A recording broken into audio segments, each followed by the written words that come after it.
this is not a political issue in any way, form, or fashion. It's just that more and more the average person, I think, anywhere is feeling that their basic autonomy that they need in order to make choices to behave in a manner that's congruent with their own values, whether that's moral or otherwise, that's just really hard to do.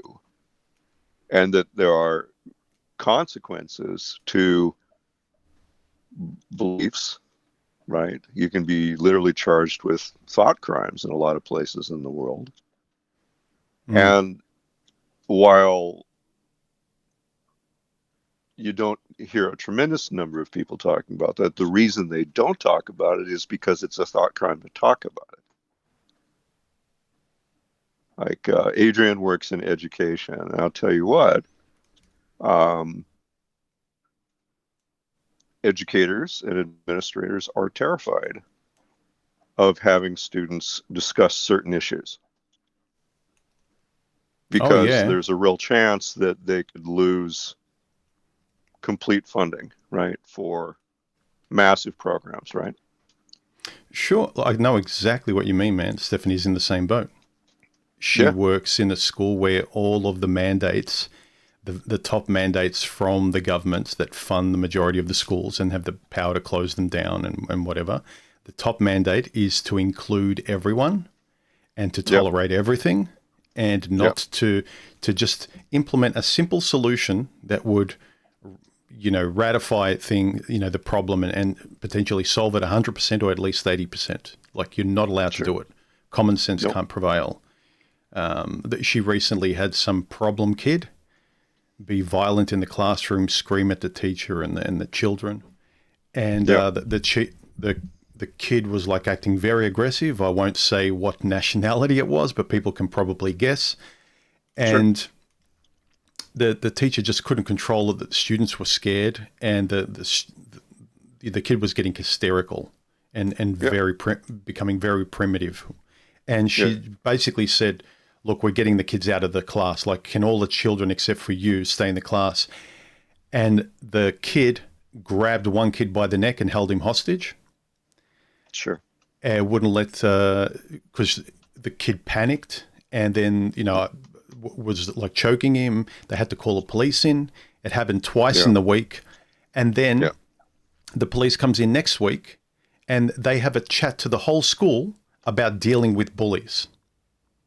yeah, yeah, That's the right, solution. yeah, I, It's yeah, I, just it's just stupid. it is stupid, you know, The like, kid the kid is still has to go. The kid is taking time off, and we have to understand him. And he's not sure, given the proper attention and the proper school to sort of help him along and whatever. I'm not saying like throw him onto the street or anything, but it's just the more chaos they can create, the more the government needs them. yeah, I mean, I'm sorry, the more they need the government. Sorry.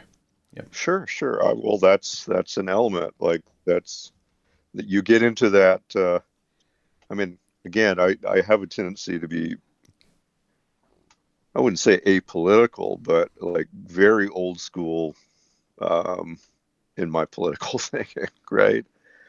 And um,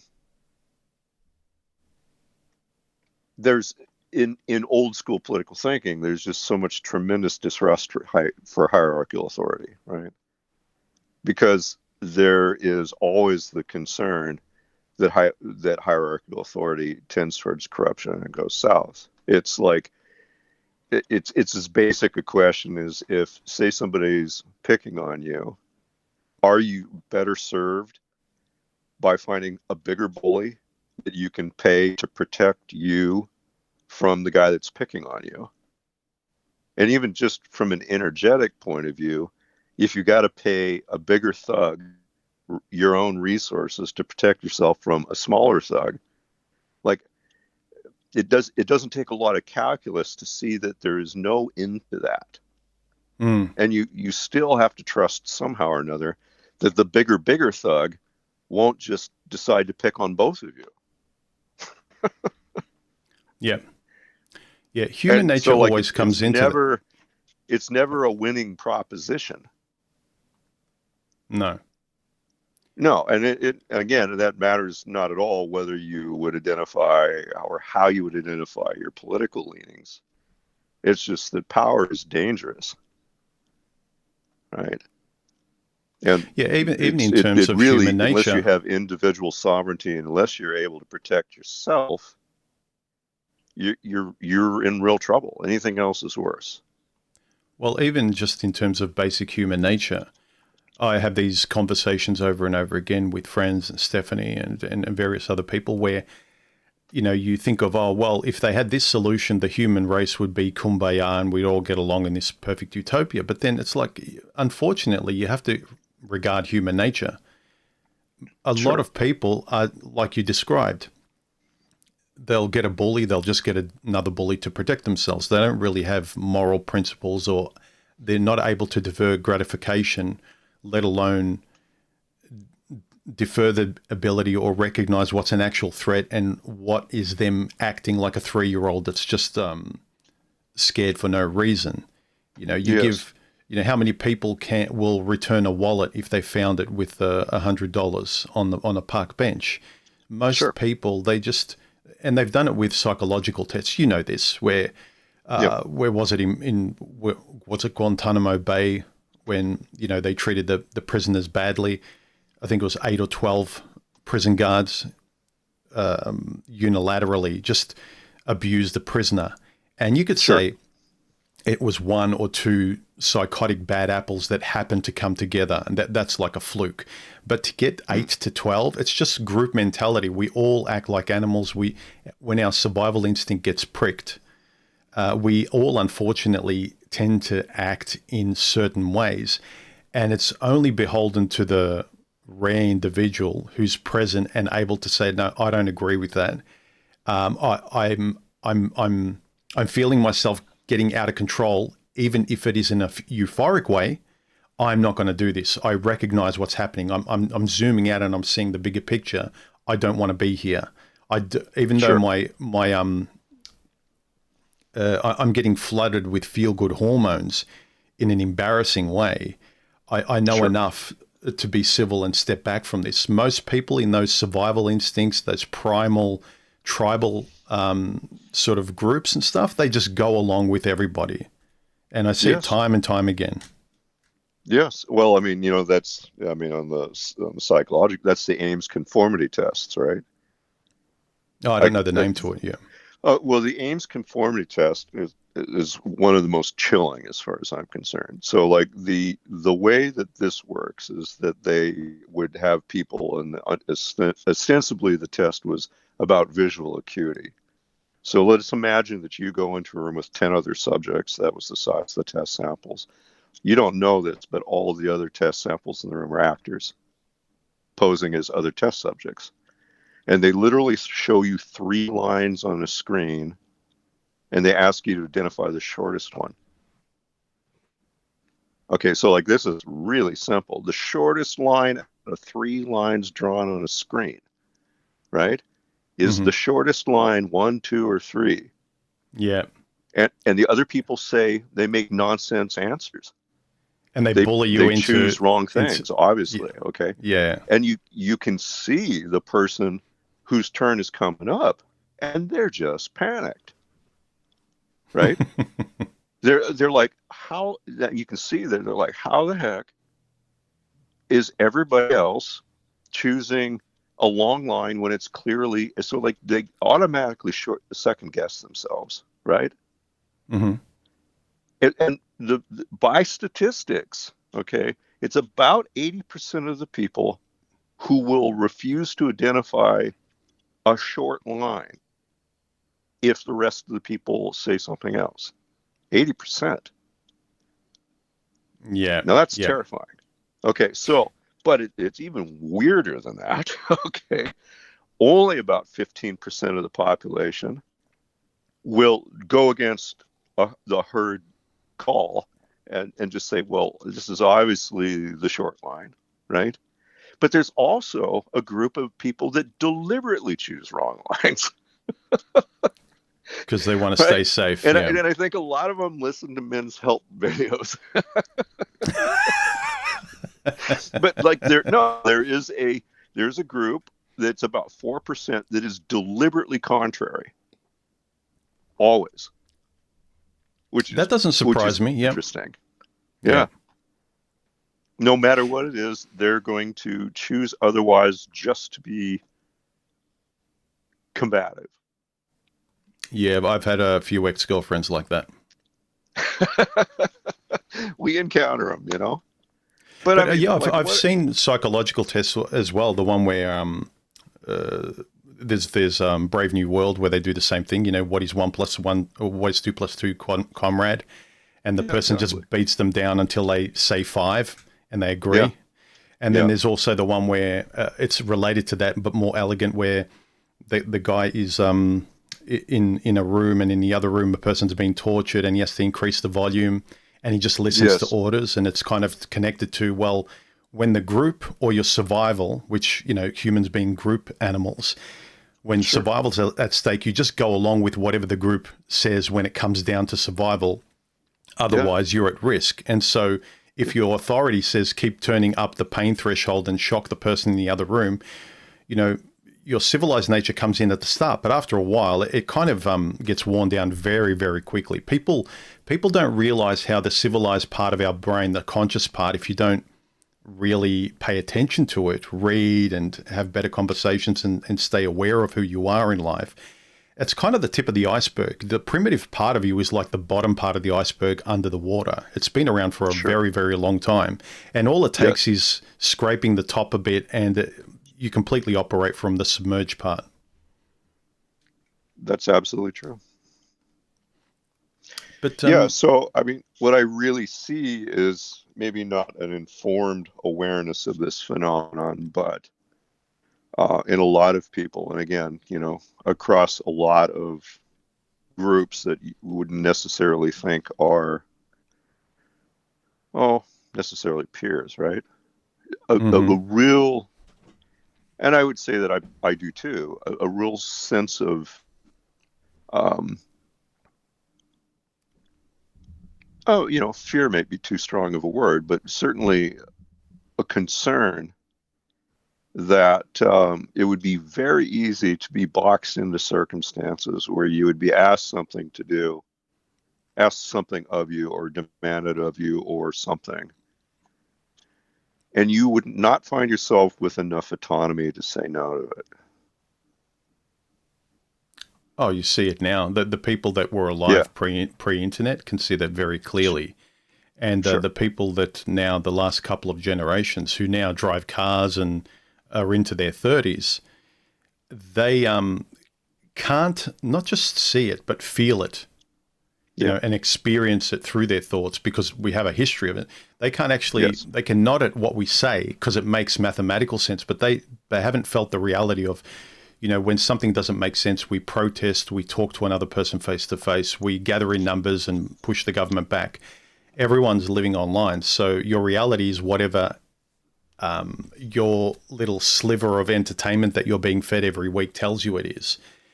sure. And the fear of your internet being switched off, or, you know, your bank account being switched, all of this stuff, you just tend to lean in, like you said, like with what they tell you, like it's, you know, what the shortest line is.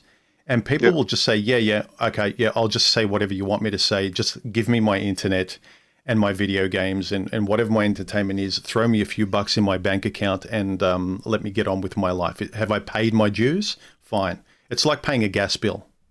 yeah, it is. That's a good way to put it. Yeah, and it really doesn't, like, Yeah, it's think a, about it. Like, what's the most expedient thing to do? It's like, all right, here, this is how much it cost me to pay the toll. Here you go. Here's a few bucks. Let me through, and then you get on with the rest of your day. What's the big deal?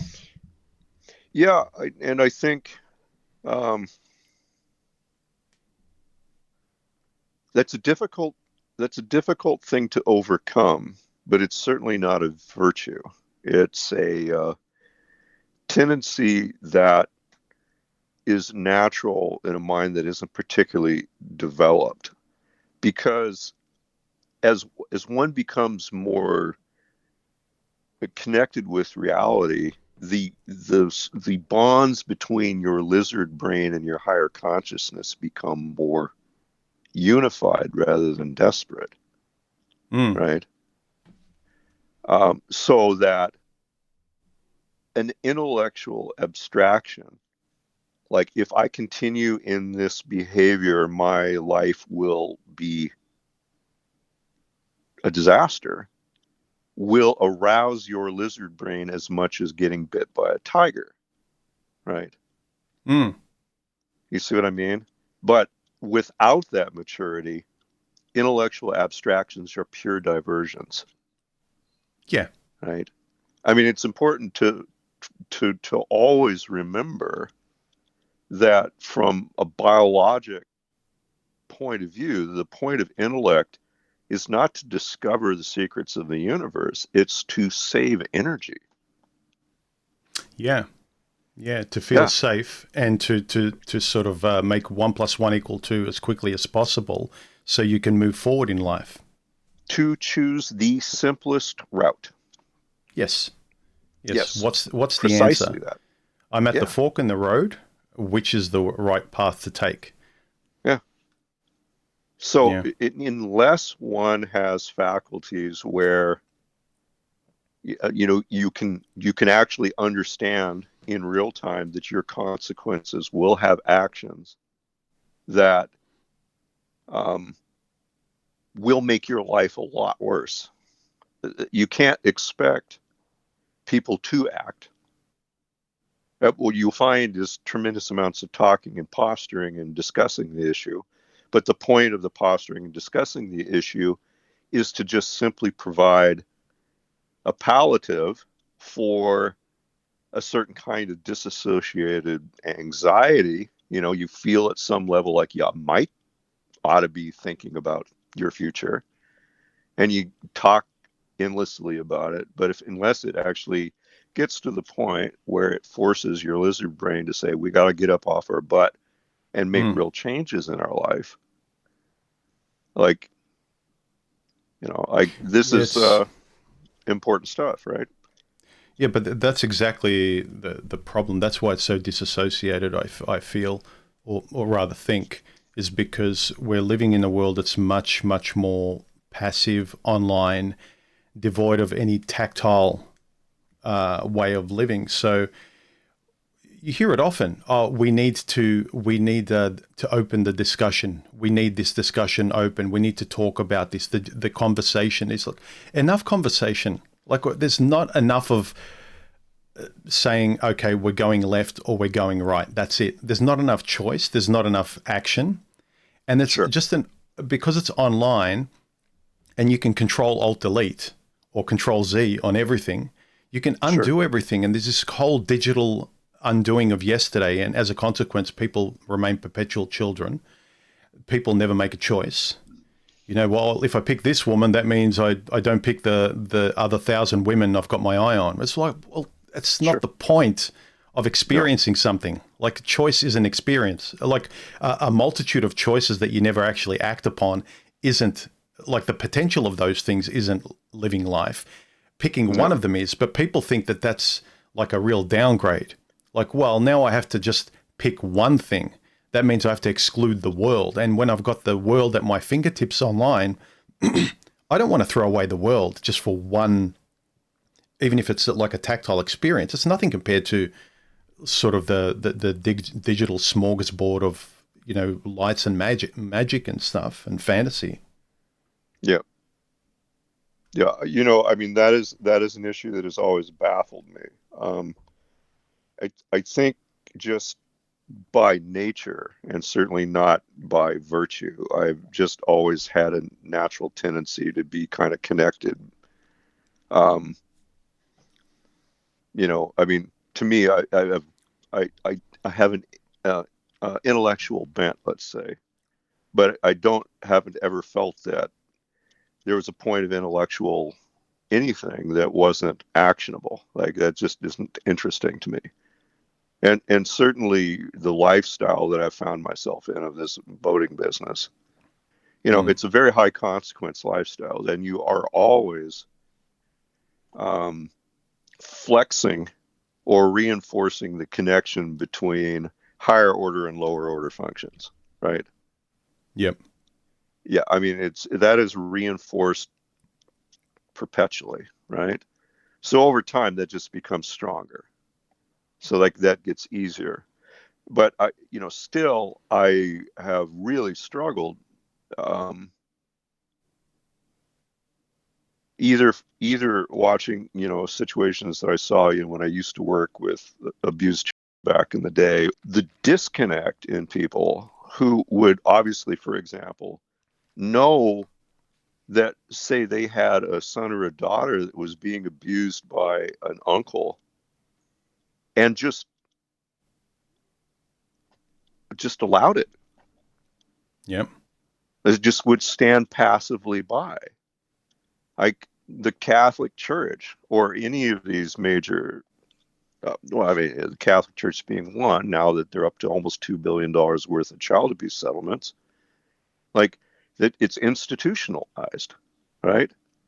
Like how, how is it that grandma is comfortable tithing away to an organization that has has created this system? Like the inability of people to, um, move from knowledge to action has just always just baffled me, right? Like Well, that's people what will it's. literally make choices that are injurious to their children's future and feel good about it. Well, there's a difference between your religious and you've had a great experience at your particular church and you've got a good relationship with your faith and your priest is fine and great and it's a good example as opposed to the discussion of a priest elsewhere, right? Sure. And your inability as a, say, Christian to acknowledge, well, I believe in my faith and my church is great, but I condemn that priest and they need to speak out and that's not great. But when they kind of say, well, it's they don't want to talk about it, it's kind of like when a parent's son uh, takes a rifle and goes to university and gets up in the clock tower and starts picking people off, and then the mother and the father just like they still love their kid. And it's like, well, in their mind it's like, well, what caused precious little Tommy to do that? He's such a wonderful boy. Like they cannot throw their own son under the bus in that No, that's right. sense. And Yeah. people are so connected to their religion or whatever they love that it's part of their identity. They cannot do it. They cannot just look at what is right and what is wrong. They can't philosophically look at the principle of, well, if this happened to me, I wouldn't like it. If someone I knew and their son did this, I would be pissed off and I would expect them to stand up for what is right.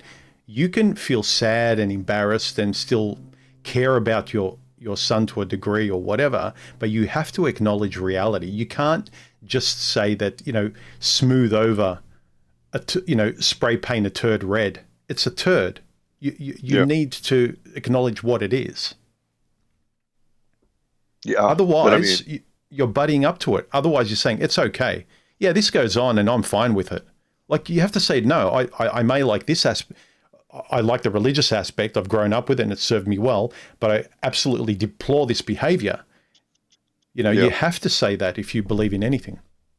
sure. Yeah, like the human ability to disassociate is astonishing.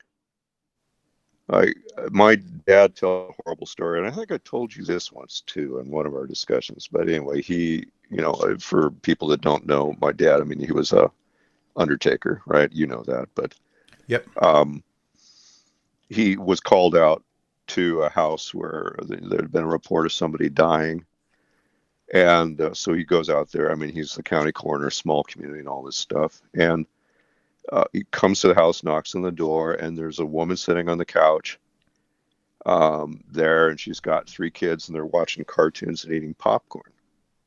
And he's like, "We had a call here that there was a death, you know." And the Mm-hmm. woman says, "Yeah, like my husband died. He's in the bedroom, just like this." Okay. And he's like, "Okay." So he goes into the bedroom, and the husband had shot himself in the face with a 12 gauge, right? You know, it's pretty graphic if you've ever seen some of these things. Crap blowing all over the Oh, ceiling. so it wasn't something passive or quite soft. It was something horrific. Oh yeah, it's something totally horrific. And like the Yeah. wife is sitting there on the couch eating popcorn with kids, right? Yeah. So I mean, you see, I mean, that's just astonishing disassociation, right? As a response to trauma. And honestly, I have come to wonder if so much of the behavior, the disassociative behavior, either that which is preyed on by social media companies or any of these other diversions, are in a lot of ways really just simply tools to disassociate with for the benefit of a population that is traumatized by an existence in a modern society where they feel themselves to be both recipients and participants in violence or other traumatic things. Well, there I, you can I've see come to that really there. see that as a model and an explanation for a lot of the behavior. Well, you just have to look at the current state. They reward disassociation. They reward narcissistic behavior. The more Yeah, narcissistic your videos are, the more likes and views you get. So they're they're conditioning people to applaud and be conditioned by narcissism and or that kind of behavior. And what you can just see it in what they reward, what the system rewards compared oh to yeah, what it censors, disincentivizes, and basically makes invisible.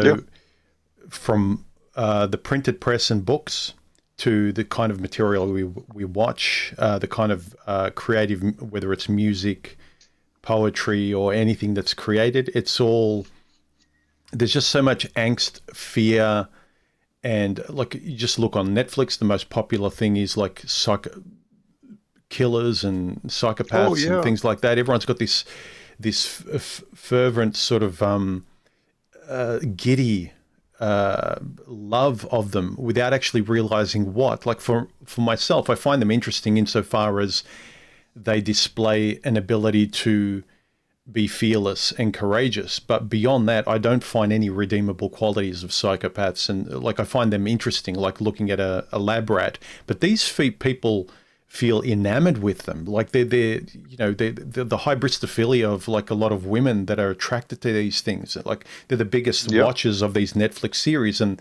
the guys that try and mimic these tough guys, like becoming an Andrew Tate or something like this, yeah, just as sort of unempathetic, lack of love, respect, or human sort of reciprocal relating. There's no capacity for any of that. It's just, how can I be a bull in a china shop and I get money and women thrown at me and status and power? And underneath it, everyone's a 3-year-old pretending to be, yeah, wearing a lion suit. yeah. I It's, mean, and it's a very stupid strategy. Like, I mean, one of yeah. the more interesting um, along that line studies, and I think I don't remember the sources, probably Eric Fromm. Um, but anyway, after obviously the traumas of World War II and the death camps of that, somebody, and I don't think it was Fromm, but somebody that Fromm referenced, made a long term study of the final health outcomes of survivors of concentration camps and guards of concentration camps. And they compared the long term um, health of either. And the guards were far worse. I was going to guess. I was going to Yeah. guess that the I mean, guards just were far far worse. worse. Yep. And that's because your brain at the fundamental level is horrified of violence. And it doesn't matter if you're doing it or it's been done to you. Yep. Yeah.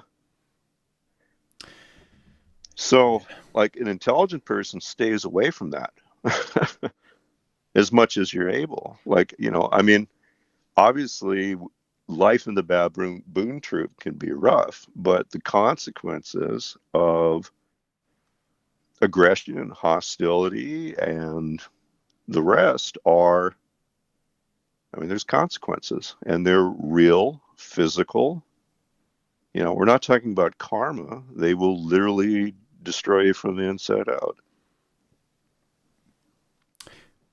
Yeah, because but when you're internalizing the injury. And I'll tell you what, like, I mean, I certainly saw that working with abused kids. I mean, it was a lot easier, I saw it, to see a kid who had been pretty savagely taken advantage of to come to some kind of peace with that because the source of it can be understood to be an external, right? It's not something you did to yourself. yeah, yeah, But if you're the perpetrator and you ever come to the point of awareness that you're the source of that, like there's injury in that. yeah, but it's one of these things where when you had elders that had enough history speak to them the lesson that would take care of them so that didn't happen to them in the future, it was better. Sure. But now when you have mothers and fathers and even now grandfathers as childish as these young kids who are running the world, no one's warning them.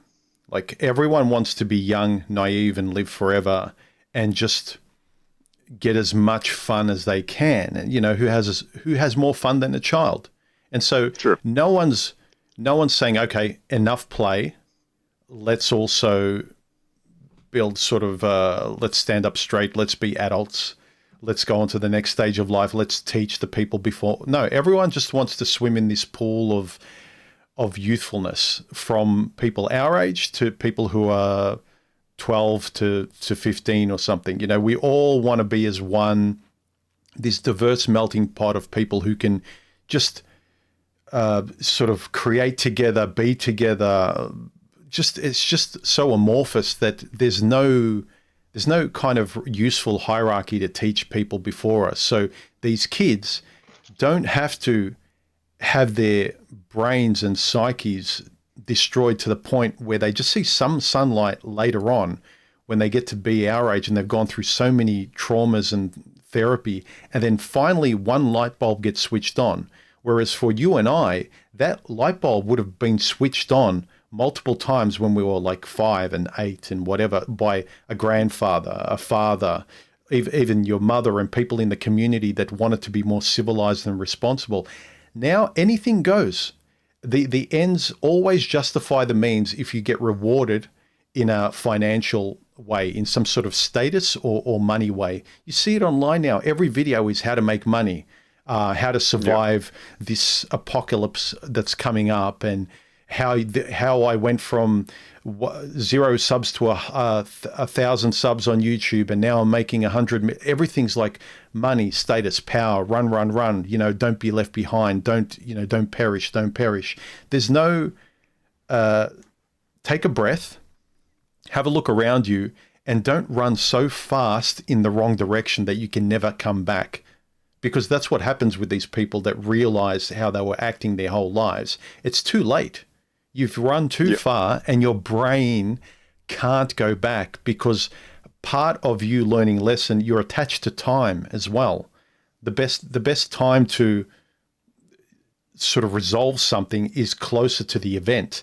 The further away that event is, you may very well realize, okay, now I understand my childhood.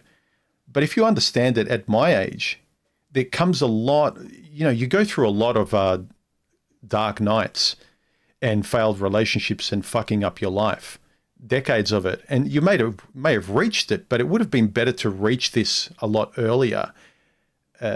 So I'm Oh, not saying sure enough. yeah. And with all this information, like I say, what they reward today is this kind of childish, selfish behavior with no regard to others or tomorrow.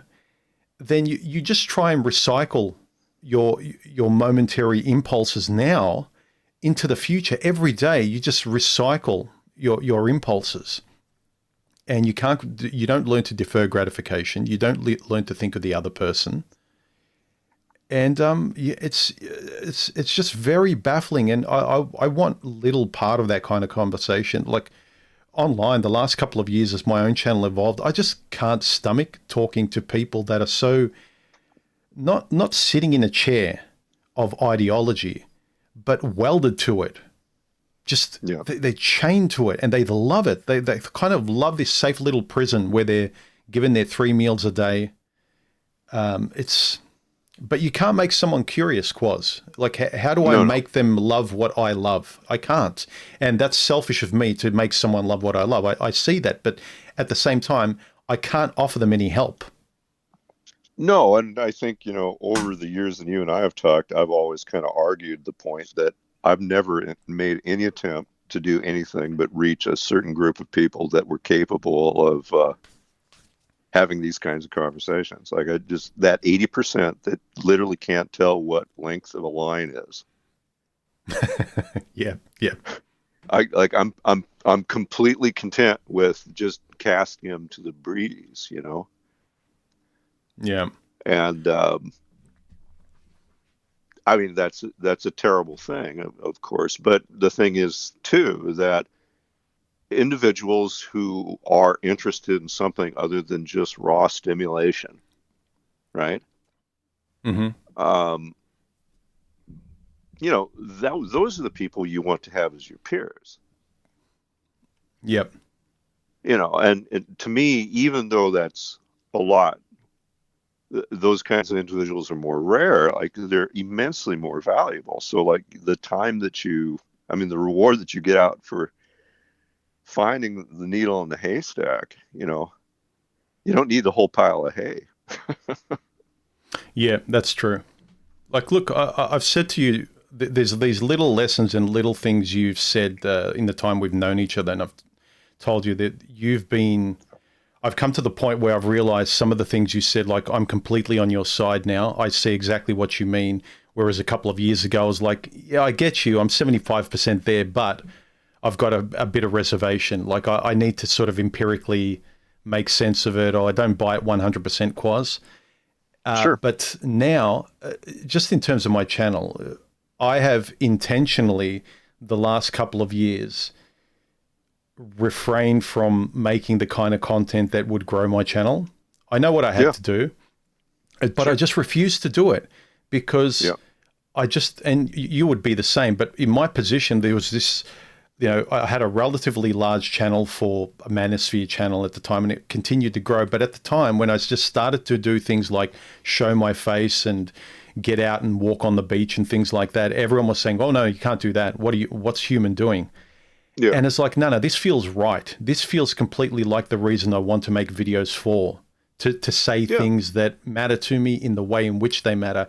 And the further I went along in that, and the more my channel grew, and the more that the Google is paying you through the ads that they serve on your videos, you get bribed to keep Oh yeah. making old content. And it's just, for me, it's like, I can't do it, not for any kind of noble reason that I want people to pat me in the back, but so that I'm inspired to get up the next day and want to make videos that I'm proud of, I'm excited about, I can talk to you about.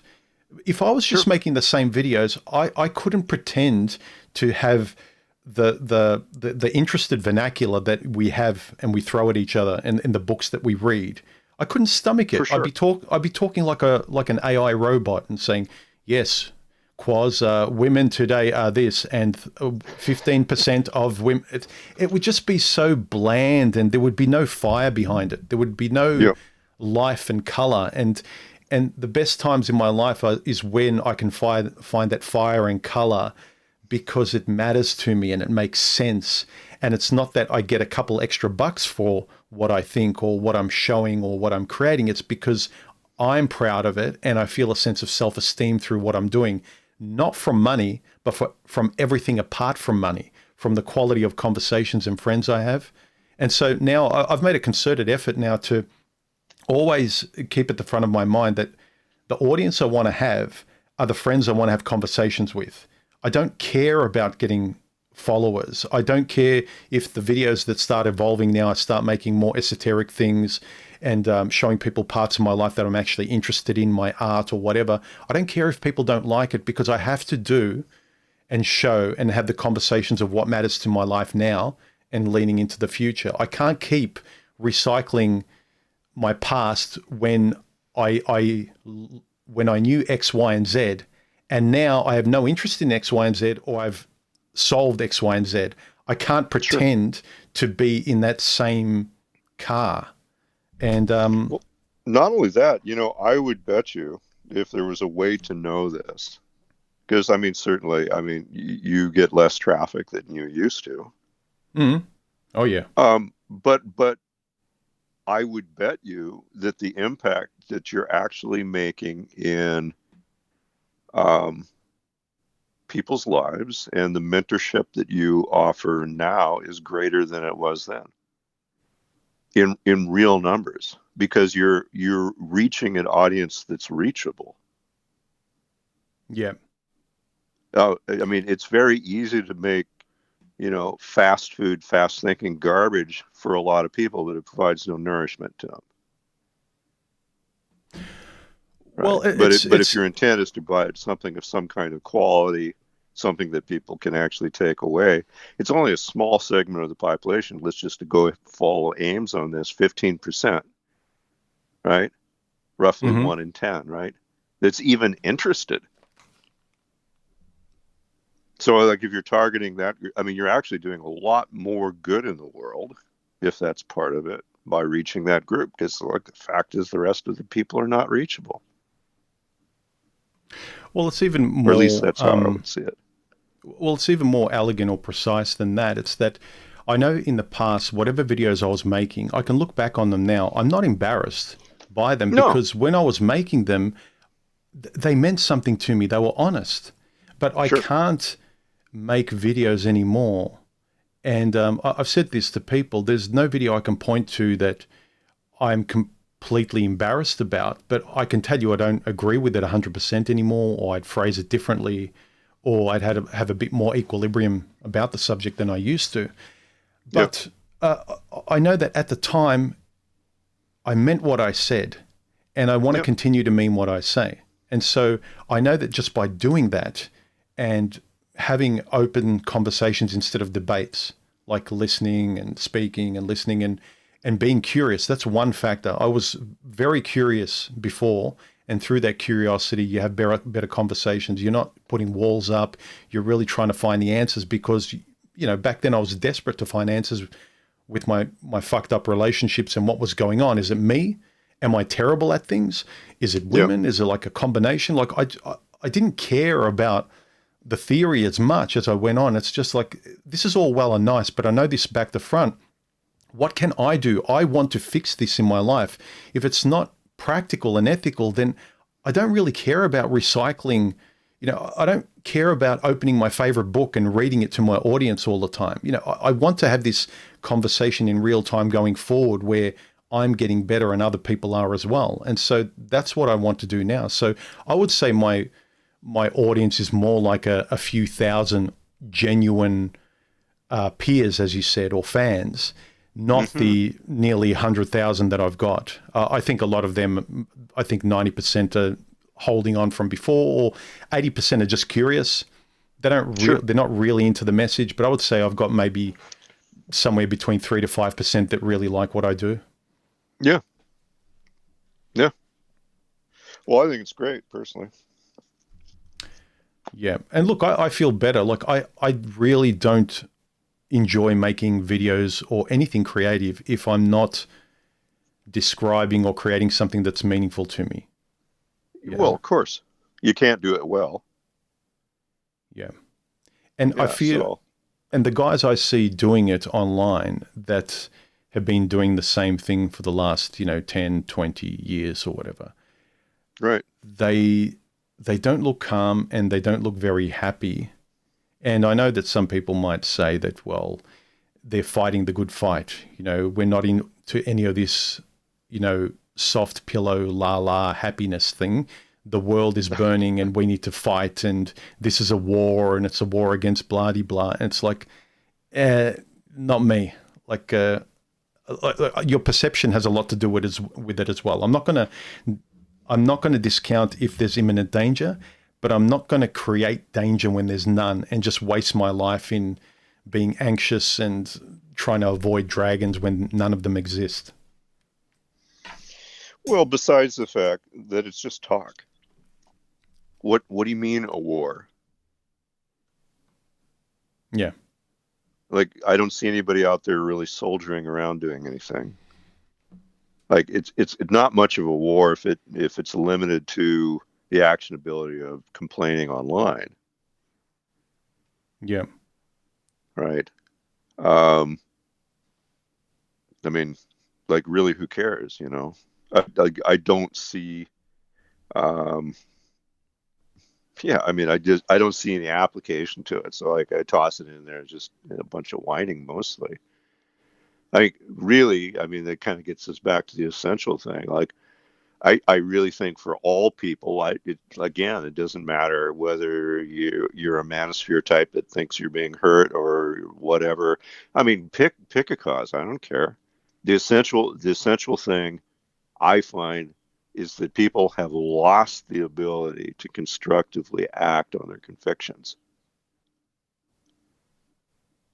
I mean, change their life. They don't have the strength, nor the courage, nor the skill, nor the freedom to make meaningful differences in their life. And I Do would say you the same thing about people across the entire ideological divide. It doesn't matter to me what gender you'd like to attach yourself to or race or whatever. It seems that generally speaking, what people really struggle with is the inability to create sovereign, autonomous, constructive lives for themselves. And in most cases, that's their own damn fault. there's also their conditioning, right? There's all childhood and that. You Yeah. can kind of forgive people for that, but once it's pointed out or they realize it and they still refuse to take that seriously, then I'd say, yeah, it's completely your fault. But I wanted to also touch on something related to what you just said, is that I feel like today, you know how there's that saying of you and I in a healthy way, but especially you, because you're much more connected with the natural world than I am in the way I live, right? You realize that you're connected to a bigger world and you're small compared to the world. I think a lot of these people are connected in that same way to sort of politics and the online world where they're tiny. And Yes. that's the trick that's being played on them. In the natural world, when you're talking to an actual person, when you're walking through a forest, when you're breathing air, yes, you're beholden to the universe and the world. But at the same time, the universe and the world doesn't manipulate you for its own means. It is just what it is. And if you act in accordance with the natural world, you can have a great life. In most cases, you will have the best life you can have. But if you misplace that same relationship with politics and online, where I'm small as well, and the internet and politics is this large natural world online, and I'm nothing, that's when it has you because it manipulates you for its own gain, unlike the universe does. And so I No, think that's where nature. people go ahead. Oh, I would say, nature never deceives. No, No, no, like, it is. every experience that you have in that realm is honest. And the and this is why you see so much reverence for the natural world in um, even political philosophy, right? It isn't so much that everybody's like some tree hugging, like, super lover of the natural world. The natural world is your natural best teacher, and it doesn't lie to you. It And makes sense. if you get grounded there and you have confidence there, you automatically learn honest skills, which then you can import into other realms. Whereas And if you, online, that when people look at the online political landscape or the digital the rules and the censorship and how they can act and what they're allowed to say and so on and so forth. If they look at that online virtual world in the same way, nature doesn't lie, but the online political world does, because one day they say the sky is blue and we all nod. We say Yes. that the sentence is 3 words long. The next day they say, no, it's not blue, it's red, and it always has been, and let's move forward. And you never get a grounded sense where you're confident in anything. You're always this nervous person not knowing what tomorrow will bring because the rules completely change. But nature never does that. Never. Nature doesn't turn the sky pink or purple the next day.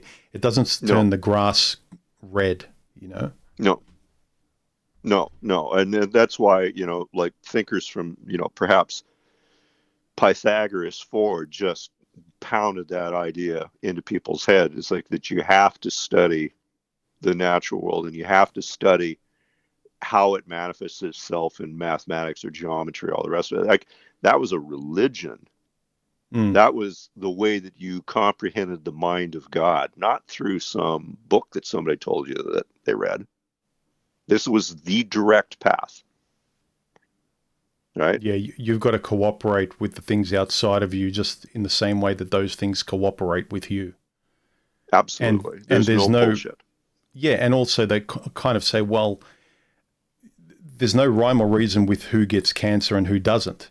But they'll say, well, if I eat healthier and live a healthy lifestyle, I can I can game nature. It's like, no, in a philosophical sense, the healthier you can be in mind and body in the world you live, you're actually contributing to nature in that cycle. So if you don't eat as much, if you eat a healthy lifestyle, you go out and run and walk in nature and all those things, yes, you will benefit and nature will give back to you, but you're also contributing by being a healthier human being in that system. But so it's not that you can trick nature by being healthier. It's that if you're healthier, you play ball with nature. But if you don't, then you have no idea. That's just all random. So you can't be God. Nature is God. Yes, I mean that has been the dominant view in good Western philosophy.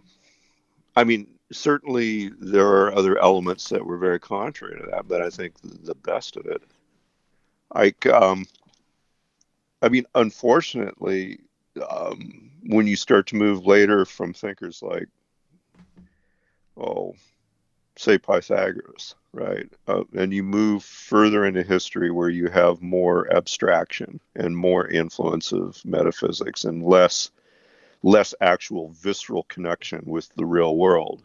You move more and more and more into the hypothetical. Like that gets lost. And unfortunately, with that um, tendency to move from the real into a world of fabricated abstractions, often there also arises a lot of fabricated moral expectations and preferences that may not have any basis in reality. And it can be very tempting for a lot of us. I know myself because I come from a culture that was moralistic, right? Mm. You're very quick to want to put judgments of should or must be or this, that, or the other thing on things that are simply natural consequences of circumstances, right? Mm. And that can be extremely paralyzing because the natural world doesn't operate in the context of shoulds. Like the outcomes are predicated on the pre-existing circumstances. Yeah. Yeah. I noticed And that that online can be a people very people useful love way of looking at the world, right? people love black and white thinking online. And Oh yeah, there wasn't as much. The best we got in terms of black and white thinking was intellectuals and novelists trying to make sense of the things, but they still deferred and said, well, it's not a perfect formula. There's human nature, there's people's relationships, there's all this sort of stuff that's never going to be black and white, and it's always sure. going to be how we create the moment kind of going forward, but we have to be beholden to the environment in which we try to create these things. You Yes. know, you can't control your environment like to the degree that I think people are trying to do now. No, no. Like, yeah, I mean, certainly Adrian and I were talking about this very issue on a walk this morning. We were going along the waterfront down there, and um,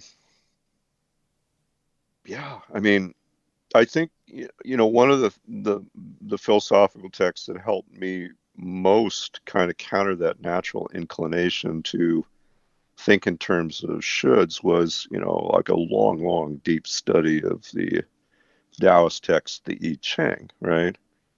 Which has a very natural, nature-based worldview, right? Mm-hmm. And the entire premise of it is that, well, actions have consequences. If you understand the circumstances, it's likely to see where the tendency of a thing is going. And without any exercise whatsoever about things that aren't relevant to that, like, well, I wish it would be this way, or it should be this way, or whatever.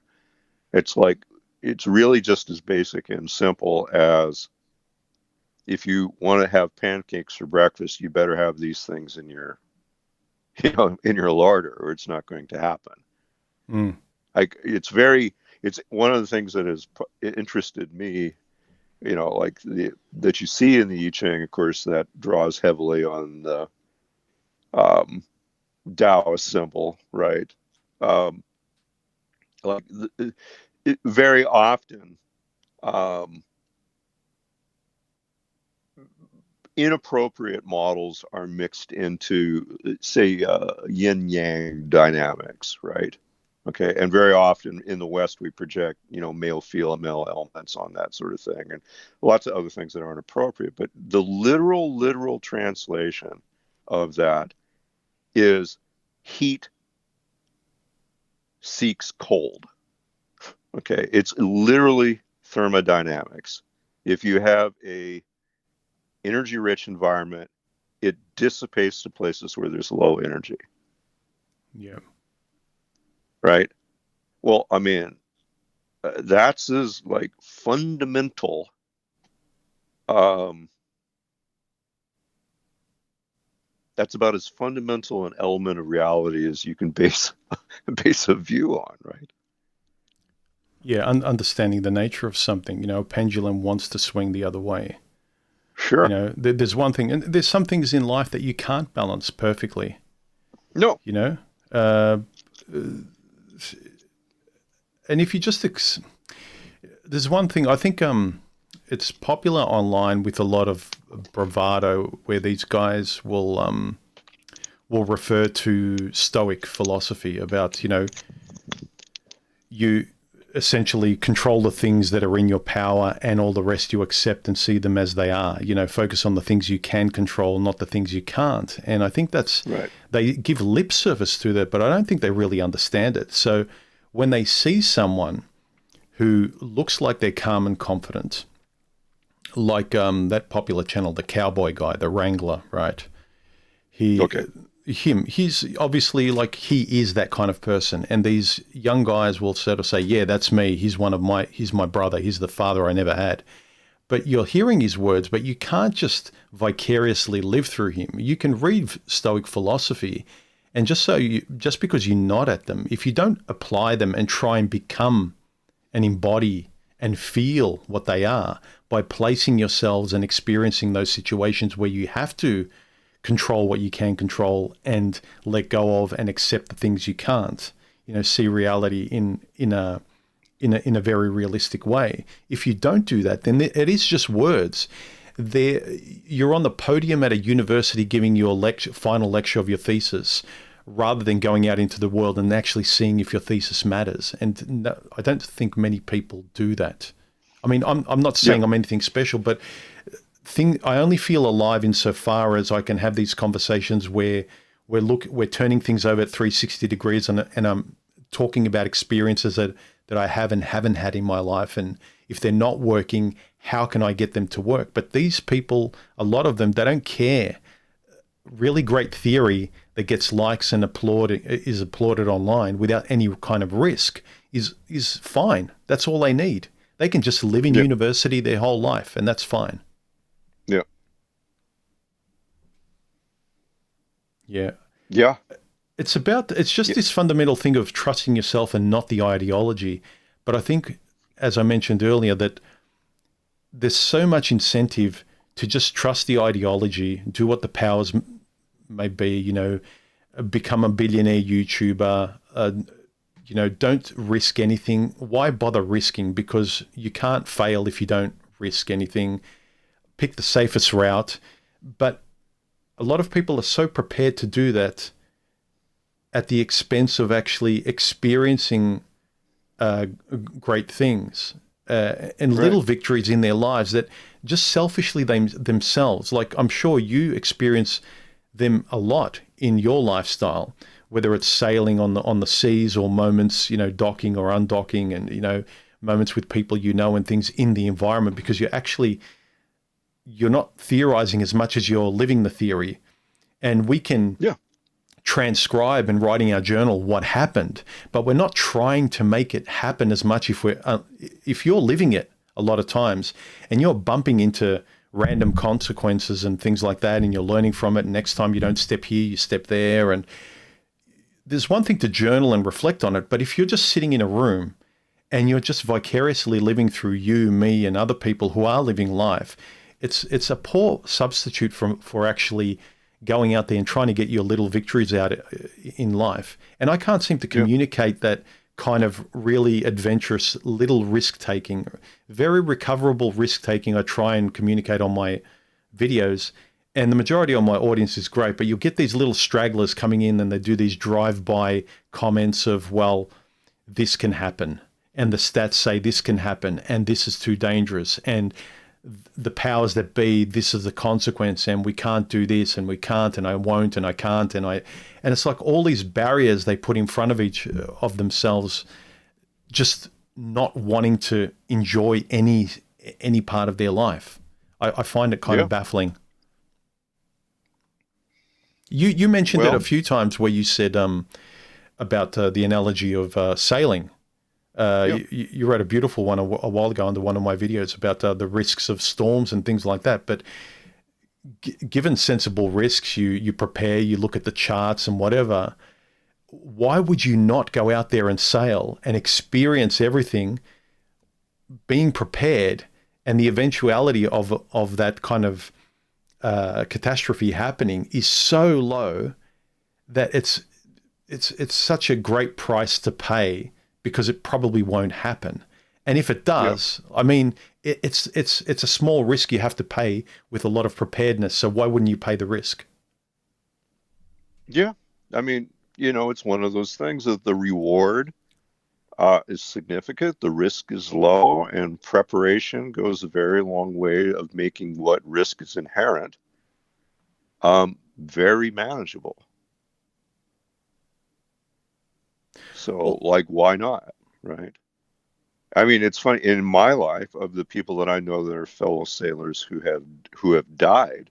None of them have died from boat accidents. I know several that have been run over by cars on their way to the store. yeah. Right? You know, um, seriously, like, so, like, there's no avoiding um, a certain element of risk. But I mean, it's dumb to expose yourself to any potential hazard without there being an upside. And also, And how you should many never of expose those? yourself to hazards where the loss is, ultimate if you can help it, right? Sure. Whenever I watch documentaries, say, of rock climbers or people trying to climb Everest or something of that nature, and you see them prepared, they're experienced, they got their head on their shoulders, and an accident happens, and people look at them and are quick to comment and say, "Well, see, they're stupid. I wouldn't do that." Sure. Well, it's like, of course you wouldn't. You don't have an interest in it. Like Yeah, right. some people wouldn't have 5 kids like you. You know, No, that's right. I wouldn't want your life either, but I'm not going to shame you for where you see the color and vibrancy of life. Like, go for it. Have kids, get married, believe in God. If you get nothing but positivity and life is worth living in that direction, do it as sensibly as possible. But why would I laugh at you? But people are quick to I just feel like online is this, it's engendered this lack of empathy where they can't put themselves in another person's shoes, even if it's not something they're interested in, but try and understand that this person loves mountaineering, this person loves sailing, this person wants to be a father, this person loves whatever it may be. And the way they speak about it and how they connected to it, you can't, you have to have the ability to place yourself in other people's shoes to understand them. But if everything is filtered through you in a God complex, then of course everyone's stupid. Well, I mean, cowards hate heroes. Like, Heroes that are that's doing it. heroic things that they don't want to do.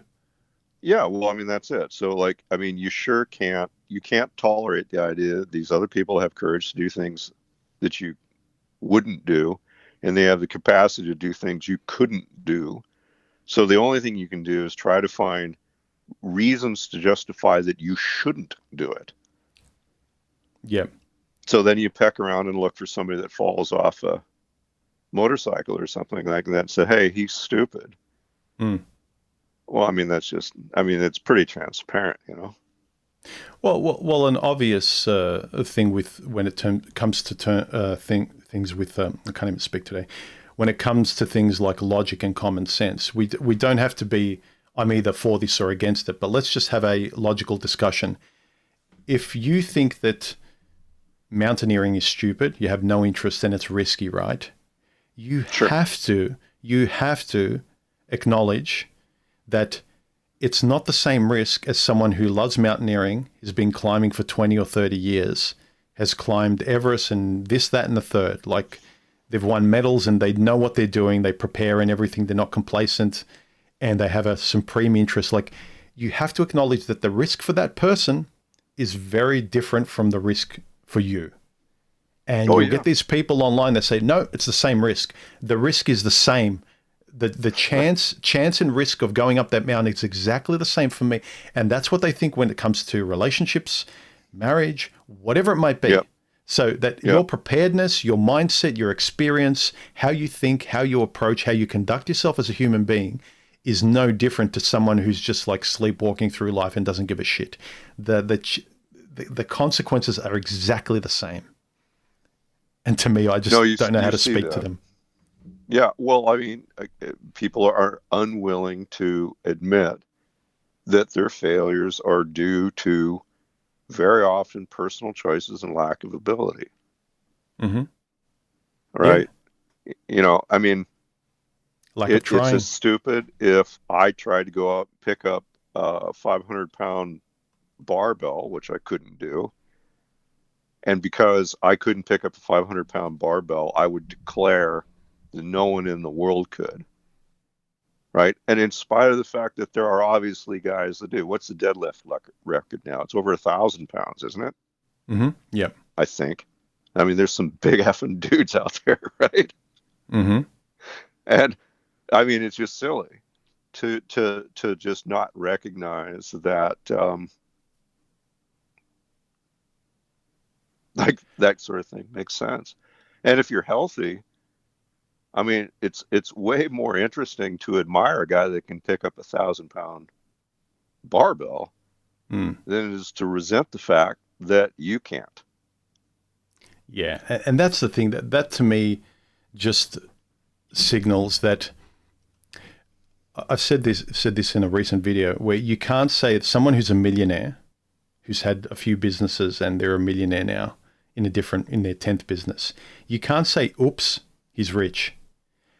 You can't say that someone who's in a rock band, a successful one, the guitar player or the drummer, oops, he's lucky. Yeah, right. Like, just all this stuff. Like, there might be a bit of luck somewhere, but generally, like, let's talk common sense. You can't say, oops, this person's success is due 100% to luck. It's the same chances I would have had if I was given that chance. If I had the ability to do that, I would be him. No, you wouldn't. It's not that simple. And this is what grates me, that these people don't, they love a simplistic answer of everything's chance. There's no free will. And no matter what I do, because it's a very easy answer, and that's rewarded today. Victimhood is rewarded. So it's easy to have Sure. that philosophy. So anyone who tries and succeeds is either lucky because they had the talent to do it, lucky Yeah. because of opportunity, or it may seem like luck, but just wait, they'll fail soon. Yeah. It's one of those. Yeah. Yeah. And I have no interest not that I don't have any interest, I just can't prolong the conversation past that barrier, because if everything stops at luck and there's no will, it takes all the life out of being alive. If a conversation from another person is there's no solution, there's no will, nothing matters, if it's all nihilistic, I couldn't have a friendship. I couldn't love anyone. I couldn't get up in the morning to write, draw, create anything. I couldn't. There would be no desire if none of it mattered. If there was no actionable solution for me to get these little wins, what would be the point of going on? Sure. I don't know. It's Yeah. I mean, but I mean that's a luxury worldview. yeah, okay, yeah, I mean, it's I it's a guess. luxury worldview. It's a worldview that you can only hold if you can somehow have the means of locking yourself in a comfortable little bubble. And for some reason, the world that's out there is somehow protected from enforcing itself on your weak little self Mm. and showing you that it's otherwise. Yeah, I Like guess. Yeah, I don't know. But what's the alternative then, Quaz? the alternative? Well, that's a good question. So let's frame that question really accurately. The alternative to what? What is it that we're describing here? This certain kind of self-absorbed apathy, but maybe we can do better than that. What's the more desirable state, Um, right? Lack of Well, I fear. mean, is it simply a matter of on one hand you have a group of people who want to actually posit that autonomy is a myth? Right. Is that really kind of getting close to it? Like no matter what you do, it's just dumb luck and everything else is cope. Like you hear a lot of that. Sure, but I want to wrap that up in also like relinquishing fear. Like I think if we can get rid of fear, you can start talking more curiously and getting to the truth of things and describing nature accurately and including that into the discussion. So lowering fear and also moving away from that nihilistic point of view. So those two things I see as the big things that always kind of hit me in the face. I don't know if I'm Sure. describing that properly. Yeah, I mean, there's a couple of ways of approaching it. Like, I mean, the way that I personally, for myself, have always countered nihilism, because I can have a tendency towards nihilism, is Mm-hmm. that if you really believe that nothing matters, then it doesn't matter what you think. So think Mm. something that makes you happy. Yeah, Like I mean, at the basic, most cynical way of approaching it, it's dumb to be a nihilist, even if you are one. yeah, yeah. Because If it why makes, create for yourself a crappy reality? I agree.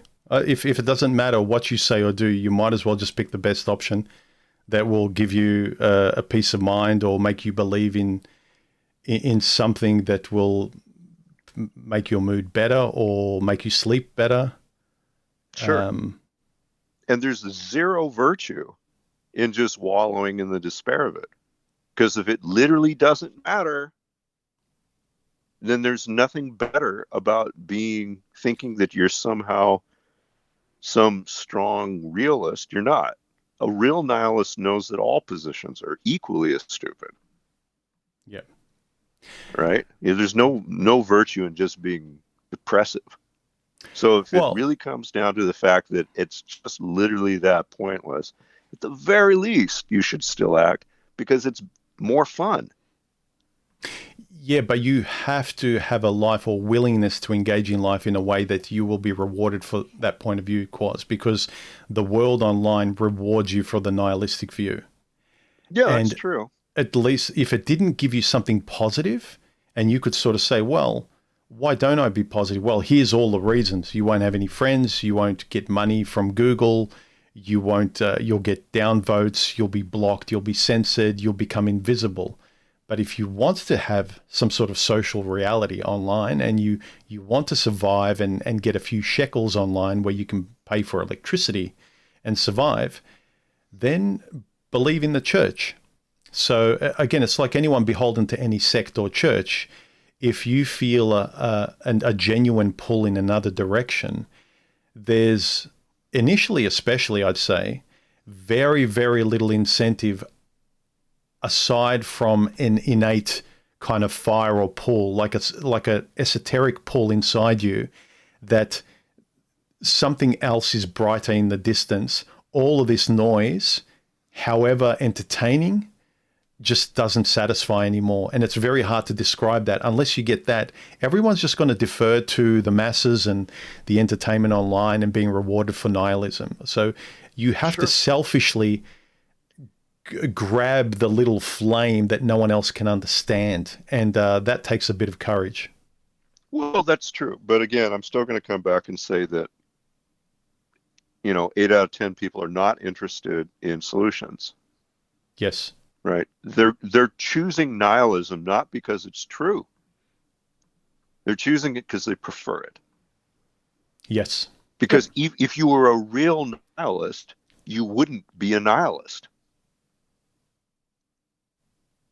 Do you see what I'm getting at? Yeah. If Yep. you literally knew objectively that everything's baloney and it's a fabrication of your own mind and it's all dumb luck, you would behave differently because there would be options that even in that world would be just a lot more interesting. And if it doesn't matter, do any one or all of them. And that's not what people are doing if they consider themselves nihilistic.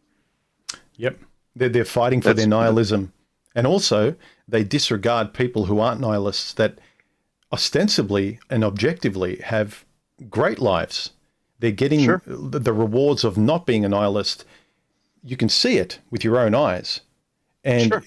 you can sort of use any vernacular to sort of excuse that. But yeah, the nihilists really fight for their nihilism. They really do. And if it was truly nihilistic, they wouldn't have to fight for it. It would be like fighting for the sky to remain blue. It's like Yeah, no one makes videos about that. No one's making videos about how the sky's blue and how it should be blue and it needs to stay blue no matter what anyone thinks. Like it's a given. absolutely. Yeah, absolutely. So like I from my own perspective, like philosophically, I can wrap my head around the nihilistic argument. All right. Hmm. And I will admit, frankly, that there is a lot of nihilistic argument that resonates with me deeply. Right.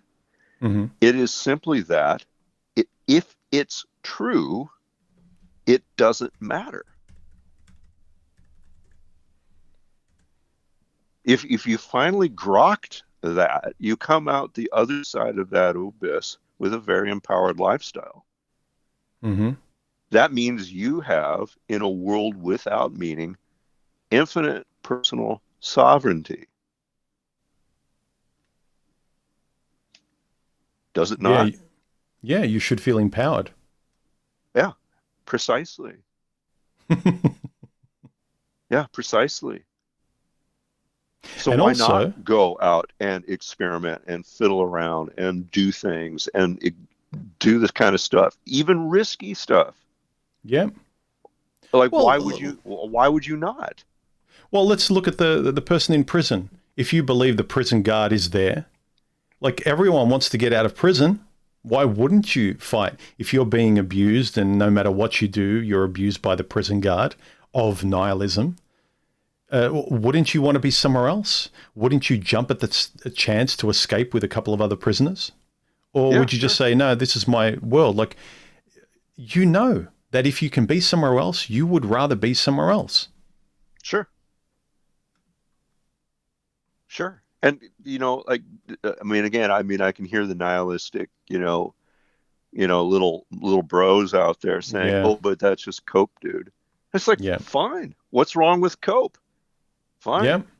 What's wrong Well, with cope in a nihilistic world? I'm happier than you. look, I've said this thing. I had this fun little debate, and some people get a bit more heated than others, but I kind of see it as an objective uh, observation where if I talk to someone who's religious, regardless if I'm not as pious as them or I see the universe in a different way, I'm not going to get angry at them. If it works for them, if praying works for them, and it helps their life, and they get so much from it. Like, why would I fight it? Like each person, like we're not lemmings, but there is for want of a better word, a more lemming way to discuss things to get to your own, workable reality. Like there is reality, and then there's also how you interface with it. Yeah, And these people that just think we come out like a can of Campbell soup cans off the production line, and we're all heading in one direction, and you'll always be a Campbell soup can. And no matter how you talk to them, they think that how you and I speak and how we decide to live our lives and how we engage and how we decide to make a channel or not make a channel or sail or not sail or create art or not create art, that was all fated. That was, that's luck. For me, Bobby, you've just got that ability. You're born with it. That's why you can draw. It's like I had an interest in it and I kept doing sure. it and I got better at it and I can see the natural consequences of that. But I'm much better than I was when I first picked up a pencil when I was like 3 or 4. Sure. It's just very hard to have a persistently stubborn conversation from another person like that. They're just like this 3-year-old who just says no, no, no, no. And they haven't even got the ability to, sometimes I feel like they haven't passed the age of 3 where they can recognize another person in front of them exists. No longer can you just take another child's toys. You realize that, oh no, that's someone else's toys. That's not mine. Someone else exists. I can't just cry to get everything I want. I have to cooperate with something else outside of me. So it feels like online, a lot of people are still connected to that very primitive state. Yeah, I mean, for sure, right? Um, Sorry, I probably derailed what you were talking no, about. no, no. I'm thinking about that. Well, I mean, there is an element of maturity in this whole issue, right? Mm. Like, if you're going to have any kind of relationship with the world, right? Because fundamentally, again, this is relationship.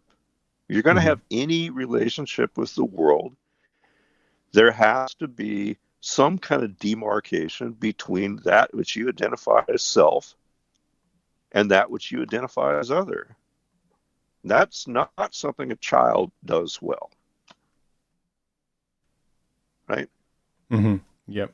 And True. that relationship becomes more understandable with manipulation, right? Mm-hmm. Or another way, you get better at it, right? The more you flex that muscle, the more accurate it is. The more you look at things, the more nuanced your eyes are, right? Yeah, it's a funny thing having this willingness to be open about that. Sometimes either you are or you aren't. I just not that I want to, but again, sometimes all it takes is a certain phrase at a certain time, and you can get a person to open a door they'd never opened before. They can be a Yes. nihilist yesterday, and they have a conversation with the right person, with the right vocabulary, with the right kind of voice that soothes and gets through. And they won't be the same person. You'll open a door where they'll be able to be more curious and less rigid than they were yesterday. And that's part of that chance that people don't want to acknowledge. It Well, certainly that's happened right. with me. That's right. So, like a lot of that, and somebody that I've borrowed from a great deal, Alfred Korzybski of General Semantics, and all the map is not the territory stuff, and all the rest of it. That becomes, that's a very good model for understanding these kinds of things. Okay, Mm. and whether we can think about this, like say the nihilist, a guy that's nihilist or not or whatever. But I mean, the example that I've used is, let's say that I've got five friends, or one of which is an ornithologist, one of which is a botanist, one of which works for the city developing, I don't know, waterfronts, one of which is a fisherman, and then there's me, and we all get in my dinghy and we take a trip around the island, and we all come back and draw a map of that island, right? Mm-hmm. The ornithologist draws a map of birds, the other guy trees, the other guy maybe, structure, you know. The fisherman Mm-hmm. says, "Oh, there's probably good fishing down here in the corner," right? Yeah. And that's all fine as long as we all know that our maps, while accurate and while they will interlap with each other, aren't the only thing there. Yes. I mean, what makes a map useful more than anything, and you certainly see this if you are a seafarer, is not the things that it includes, but the things it excludes. You want a map, a good map has the stuff that's essential to your navigation, but doesn't have anything else, Mm. right? Because the rest is just clutter.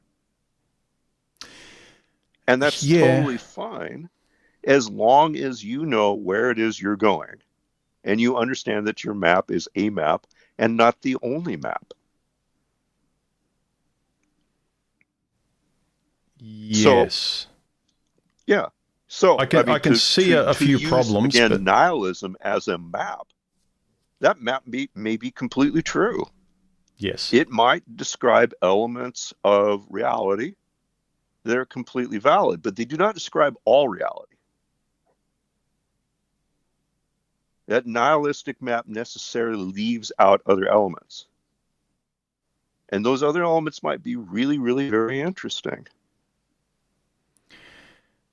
And if you go out and explore, you might find them. And you might find that the nihilistic map does not lead you to the destination you want to go. Yeah. That makes sense? Yeah, it does. But I can already I can see the naysayers, the devil's advocate saying, well, if why should I stop if if my map works, why should I consider anything else? The reason you consider other things is so that you get other results.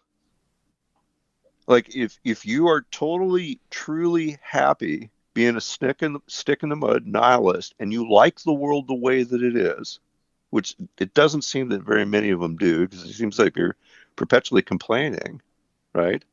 Hmm. If you really, really like it that way, well, then stick with your map, Yeah. because that's the But destination you have taken yourself to, right? And mind you, I'm not necessarily arguing the fact that there aren't elements of that map that I think are probably true. It's just I don't think they're useful. I want a and different all, destination. but also it negates the kind of, not the complexities, but sort of the different branches of life or the elegance of life, right? You can point your life in a certain direction, like north. But also, if you have a little warning sign that comes up while you're going north and there's like a weather warning, you don't just keep Sure. your eyes on north because that's your azimuth. You have to consider other things. You have to, while you believe in something else, take in other information while you go on the path. You can't blindly pick such black and white thinking to the exclusion of everything else. Like, yeah, if you keep going in that nihilistic direction, you will get what you believe in 100%. You will get the grave, and nothing else will matter. But you believe in the grave, and everything else is just, the void. It's just the void, and then the grave is the only thing, and nothing else matters. But for me, it's like, okay, I can agree with your point of view that the grave is the destination, but everything before the grave, as you mentioned before, if I can throw a bit of color in my life before the grave, why the fuck Oh, wouldn't I? absolutely. You know? Yeah. Yeah. Yeah. Why wouldn't I, like the botanist, notice the trees? Why wouldn't I, like the I don't know, the Birds or biologist, whatever. notice that birds and the and everything else? Like, why wouldn't I? Why wouldn't I kind of get a 360 degree view of something rather than a one dimensional black view of life in a straight line with nothing? It's just like a straight trip to the sun, Yeah. or probably more aptly to a black hole. Well, this isn't woo, right? I mean, No. anybody who says, I'm going to go for a walk in the morning for a mile in some place in a neighborhood that they know well, right? Hmm. And if you get up and say, I'm just going to fixate on piles of dog crap, you're going to see a lot of dog crap, right? Yep. If you are looking for cigarette butts, you're going to see a lot of cigarette butts. Okay. Yeah. If you are looking for other things that are equally part of your reality and you're fixating on those, your life will be also different and you will see those. So Mm. you have a choice because at the end of your walk, your mood state will be different if you're focusing on dog shit or focusing on, I don't know, something else, right? Yeah. By choosing your focus, choosing the things that you want to include in your map, you do in fact arrive at a different destination. Yeah. Your reality is different. You're either coming back to a land that's full of dog crap or one that's full of something else. Well, And that isn't kind of any magical thinking. no, it's not woo woo at all. I know they No, try to make it out as though it is, but I hear a very rational point of view, and that is that the quality of your life is the quality of your beliefs or your thoughts. And people think that is woo woo, and they'll say, no, it's all math and science. But math and science doesn't help you sitting across from someone on a date, or helping someone grieve after a family member has passed, or deciding which direction you should take in life in terms of like meaning as you get older. And it happens to everyone, like that midlife crossroads. Like, how does sure. the mathematics and science and stats and everything of the world and the politics, how does it help you? It can make you be more nihilistic and safe, and even take more color out of your life. Like, it can momentarily like reinvigorate you like a holiday, but it's not really going to change you fundamentally in a direction where you enjoy your life for the long term more consistently. Look, there are a Well, I lot mean, if of, math and science doesn't enrich your life, you're doing it wrong. well, sure, yeah. I mean, you're just doing it wrong. You're a crap scientist if you think that leads you to a bleak view. Like, I But mean, if anybody that's actually any good at math and science is encountering miracles perpetually. well, aside from the mathematician, you can point to sort of these scientists and nerds and people and physicists who just love what they do and they're obsessed with it. They may enjoy that science in a very potent way, but you can't sort of live vicariously through them because you don't have the No, connection with the subject matter. Like for them, like also with sailing with you, I can see how you enjoy the lifestyle, but I have to find not, I can't blueprint your lifestyle, but I need to engage in a direction to enjoy my life in ways, or add color to my life in ways that matter to me. And if I'm not Sure. asking questions and having these kind of discussions and reinvigorating where my interests are and taking risks towards that interest, and not just saying no. Every answer, if every answer is a no, like you said, like the magnifying glass you're holding above every situation, every crossroads in front of you is no, no, no, then logically and scientifically, I know what kind of quality of life and answers and feelings you're going to get with saying no all the time. Sure. I mean, I just, you are creating a reality for yourself. I've said this to some guys online, like, let's say that everything you say about men and women and, you know, the toxicity of like the gender dynamics and everything is like really challenging out there. There's very far fewer women in your neighborhood or whatever, but also your attitude going into dating, don't you think it would drastically improve if your perspective was different, if the way you spoke was different, if you're, you know, and they're like, oh, no, no, no. I know all this stuff. This protects me from all the worst women. But at the same time, I know that when I was too entrenched in all of this stuff, I know that I came across as a bit of a tightly wound guy on a date where she didn't see the real me or hear the real me. She heard a very defensive guy who wouldn't let anyone in, who wouldn't talk about his hobbies, who wouldn't laugh, who wouldn't smile much, and who was trying to act. It wasn't the kind of person I am in front of you or Stephanie or my friends or family, where I don't have any suit of armor around me, you know, that I can just enjoy interacting with someone. But, Sure.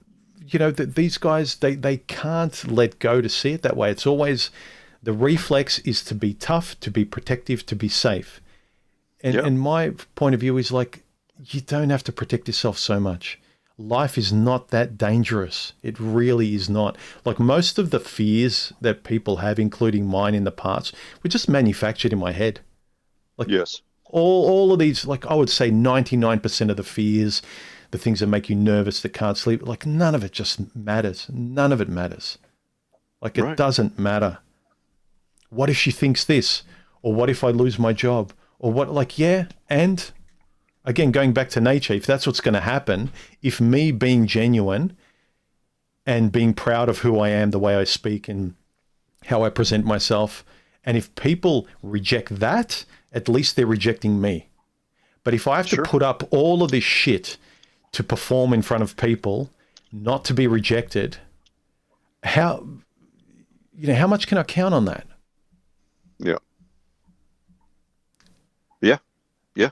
I mean, Yeah. I'm 100%, a And hundred percent. I think nihilism is a performance as well. I think it's a way of performing, putting this nihilistic front in front of you, very very lexically precise and objectively correct information and excuses and rebuttals, fine, but Yep. it's a performance to avoid being a more open-minded person. And by open-minded, I don't mean that people should do what other people say or suggest, but just listen and make sense of it in, does it work for you? Is it reasonable?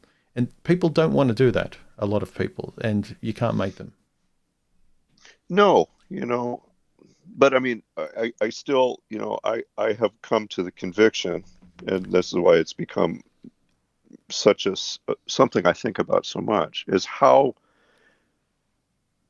much of these issues come back to, either at the macro or micro scale, personal autonomy and the freedom to act.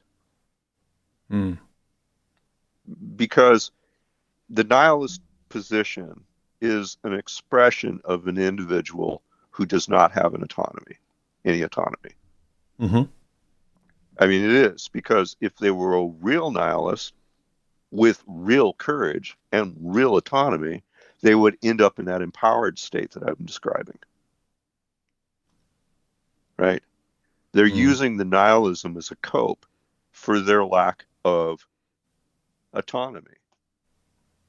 Well, they'll also get the validation clause of being correct. See, I didn't try, I'm nihilistic, therefore I'm correct because nothing happened to me, right? Yeah. Whereas if you do take a risk and try, you may not get anything happening to you that you wanted or described.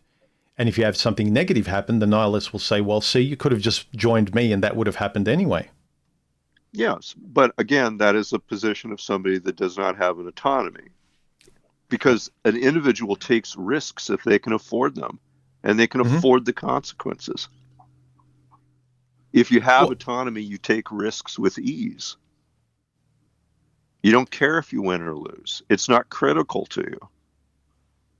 yeah, but they'll say it's stupid. They'll say autonomy doesn't exist in the same way that love doesn't exist. And so the logical, the correct way to be is not to love, not to try, and to be nihilistic. They're more concerned with Yeah. being right than actually feeling alive. Oh, well, I mean, and they're right. For a person who has a slave mentality and has a lack of natural courage and the lack of the interest in developing any of those traits, yeah, it, it's the best cope there is. Yeah, I agree. Yeah. But I mean, play stupid games, win stupid prizes. It wouldn't bother me if, as you said, they were happy in their nihilism, or they Yeah, weren't as frustrated. They weren't continually flooding their chemical system with cortisol and sure. able to sleep soundly and had a full head of hair and no grays and just as long as if they didn't look like death all the time and speak like death, um, it'd be fine. But it's kind of they pretend to be happy, like a lot of the manosphere guys that can pretend to be happy without women, yet all they do is scream about women and their lack of and how it's unfair and Oh, this yeah. isn't fair in life, yet I'm happy about it. It's like, well, you need to act the way you say you are because you're not actually acting that way. Yeah. I find the whole thing so perverse, you know? Like so many of the people that I find that talk so much about freedom are very unfree. And the people that I find that talk so much about success are not successful people, Mm-hmm. right? I mean, I don't know what freedom means if that does not mean being unfettered. And I don't know what successful means if it doesn't mean doing that which you desire, right? Yep. And being literally sovereign in the choices that you make to do what it is you wish, right? Mm. And it's conspicuous to me if you look at some of the major issues that are going on in this world, which are tragic. Okay, we're all aware of them. Many of these people, let's say somebody that fancies himself as successful in Elon Musk's sort, I have more free speech than he does. Mm. I can literally speak my mind without consequence. He Sure. can't. But it's also what you value too. It's kind of like all you can do is enjoy your world to the degree that you have a sense of control and you enjoy it. Now, Elon Sure. Musk might desire more control over the world and people and whatever. Like he might have like he seems like he does have what's that megalomaniacal kind of complex or something like Oh, that. sure. But everyone lives vicariously through him and wants him as an example. But if your version of freedom and you get to say and be who you are, like look, I don't know, Elon Musk, he seems to me like compared to a lot of the one percenters, he seems like he has the ability to say a lot of what he says and he doesn't censor himself as much. And now I don't know how much of that is like a front, and I don't pretend to be interested enough in politics and that sort of that story that's happening in the world publicly. But all you have to care about is how much freedom do you have in what you say and how you live, and how proud of yourself afterwards are you, or are you always beholden to other people patting you on the back for your sense of self-esteem. Yeah, how much of your comfort is just derived by pure prostitution? Yes, yes. Like Yeah, if I only have a sense of freedom by the consensus of the tribe, and again, I'll infer the manospheres that I feel like a lot of them, if they trot out their girlfriend and show it to their friends and say, well, she has a zero body count, she's a great cook, she's like this, she loves me, she doesn't speak unless I tell her to speak. And like, you have to actually get the approval of this group of men for you to feel like you've got a good woman. Like, they have to give you the definition of a good woman to you. yeah, You can't say, well, this is why I love her. And whatever anyone says, I'll say, yeah, okay, you've got a point, but I don't care about that. I care about this. I value this. I feel free in my evaluation of this person. And unless you tell me something objectively that's a worry that I haven't thought about, I don't care about what you value. I know what I value. And a lot of people don't. They need they need to be validated by the consensus yeah. of the group. I watched a video a couple of years ago. I can't remember who the interviewer was. And I think the person interviewed was Jack Donovan. And I like him. He cares about what he thinks. He doesn't care about what anyone else thinks. And he was quoting an old text because he lives his life referring to a lot of even pagan texts and things like that. And he Sure. quoted some text, and the person who was interviewing on this podcast was sort of very much a professor in literature. And Jack Donovan said, well, as such and such said in his works of blah, blah, blah, blah, he said this, this, and this. And the academic said, well, actually, he meant this when he said that. And Jack Donovan said, yeah, I don't care. I know what I got from it. And the guy laughed and he said, no, no, no, but it's been proven that what he meant when he wrote that was this. And he said, yeah, but I don't care. That may Right. be well and true, but this is the light bulb that got switched on in me. I don't care. And he was Yeah. laughing as he said it, like he didn't care what the meaning was from the artist, from anyone Yeah. else, what the consensus was. I know what it does to me. And that's the kind of, I respect people who are religious like that, where they're so happy and centered and grounded and they're free because they believe what they believe. And most people Well, today that's don't. because they have a first person relationship with the reality. They're not just quoting some dogma. Yeah. Yeah. It's They're not real. It's saying, part of their map. they're not reading a piece of text and feeling something that makes them come alive, not investigating it themselves, but turning to the masses and saying, is it right? Am I correct? Should I like it? You know, Sure. the courage to kind of, and I find that today people are so demoralized by the consensus view and censorship, what you can say. And, you know, up until yesterday, we knew what a man and woman was, and now we're unsure. All of that sort of stuff, that demoralization of our own ability to trust ourselves just goes such a long way to people not even knowing how to be happy. You have to look Yeah. online and you're told how to be happy. Buy this and you're happy. Believe in this politic and you're happy. And when you talk to a person that is seemingly has become stoic because of, you know, someone say like you, that trusts themselves enough and has experience enough in the real world that they're connected to be able to be calm empirically and through experience. And no matter what anyone else says, they could say to you, Quas, like, no, well, you can't do that, Quas. And you're like, well, I don't care. I'm not going to change my life and who I am. Are you crazy? Sure. Yeah. Well, I mean, those are just muscles that you get by flexing them, right? Hmm. Like that's the deal. And that is open to anybody that wants to do it, and it comes on quick. Like a person just simply has to go out and deliberately make the effort to understand cause effect, circumstances and outcomes, and in a very real sense, build a relationship with reality. Hmm. That's the only place where the confidence comes from to have the courage to be open, right? To be thoughtful, to be contemplative. You're not always in this position where your whole ego state is so fragile that you can't ever possible do anything other than chant whatever mantras you feel most comfortable, right? Mm. You can afford to take risks. You can afford to lose.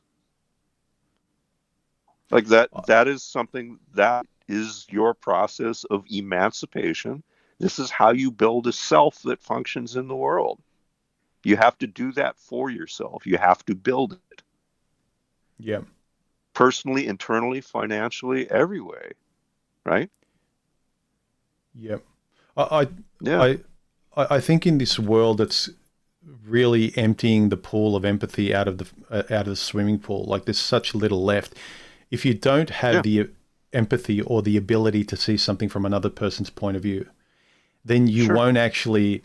You'll remain nihilistic. You'll remain Yeah, powerless and impotent.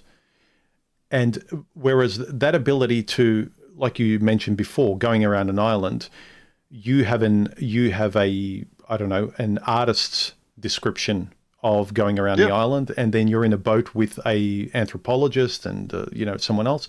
You know, when you look at different points of view from the thing you're interested in, it just enriches the thing that you're interested in. If we're all interested in the island, why wouldn't I expand my love of the island by listening to Jay and everyone else is on the boat and getting a more 360-degree view, an empathetic view of this island, not just from what I believe, but also like I never saw it from that point of view. And then you kind of grow in that perspective and you learn more. And you can see it in three dimensions as opposed to one dimensional. And that kind of suffocation of empathy online, I find is just it goes a long way into making people nihilistic because they've just refused to look at or listen to it from another person's point of view. It's, I mentioned this once that when you can look at someone who smiles and from a scientific point of view, no, you can look at someone who smiles and from an artistic and emotional human point of view, you can look at a smile as someone who's happy and who is having a good time, is warm, and you're having a great conversation. You're having a good time with a person who smiles. You can focus on the mood, or you can focus scientifically on 256 muscles in your face stretching your cheeks up and forming a smile. Like both are correct, but you can look at it from two different perspectives to get sure. an accurate view of the same thing. Well, I mean, that is the nature of maps. One of the fascinating things about that is all true maps overlap. Yeah, They don't compete. If yeah. we if I'm drawing a map of trees and you're drawing a map of birds, our maps overlap and they complement each other. Why do you think so many people are kind of scared or feel vulnerable to other people's map of the same topics? Lack of courage, right? I mean, it's just a matter of having so little self-esteem and so little personal confidence that you simply feel threatened by anybody else's perspective. It takes courage to have empathy. It has courage. It takes courage to be, um, thoughtful, interested, curious. Right? To listen. Yeah. Yeah. Like I just think of myself with the people I have the most interesting conversations with, like yourself and one or two others, like on one hand. And they're all just got very, very different points of view on life and they see things very differently and they live different lives. And it's such an interesting and enriching conversation. I can talk to someone who's like me and I'm just talking to myself, really. Sure. Yeah, Sure. but how do you make someone unfearful? That's the thing. How Well, do you make them they've got to interested? choose to do that. Yeah, Right? that's the thing. I think, one of the things that's lacking is, I mean, it's okay to be fearful, Yeah. right? Everybody starts there. No one gets past it, right? Mm-hmm. Um, but if you want to live in a manner that's richer and less fearful, then you've got to get out there and exercise and build the confidence. It's not a headspace thing. You can't just will yourself to be open and courageous. You will have to build confidence by action and validation, right? Mm-hmm.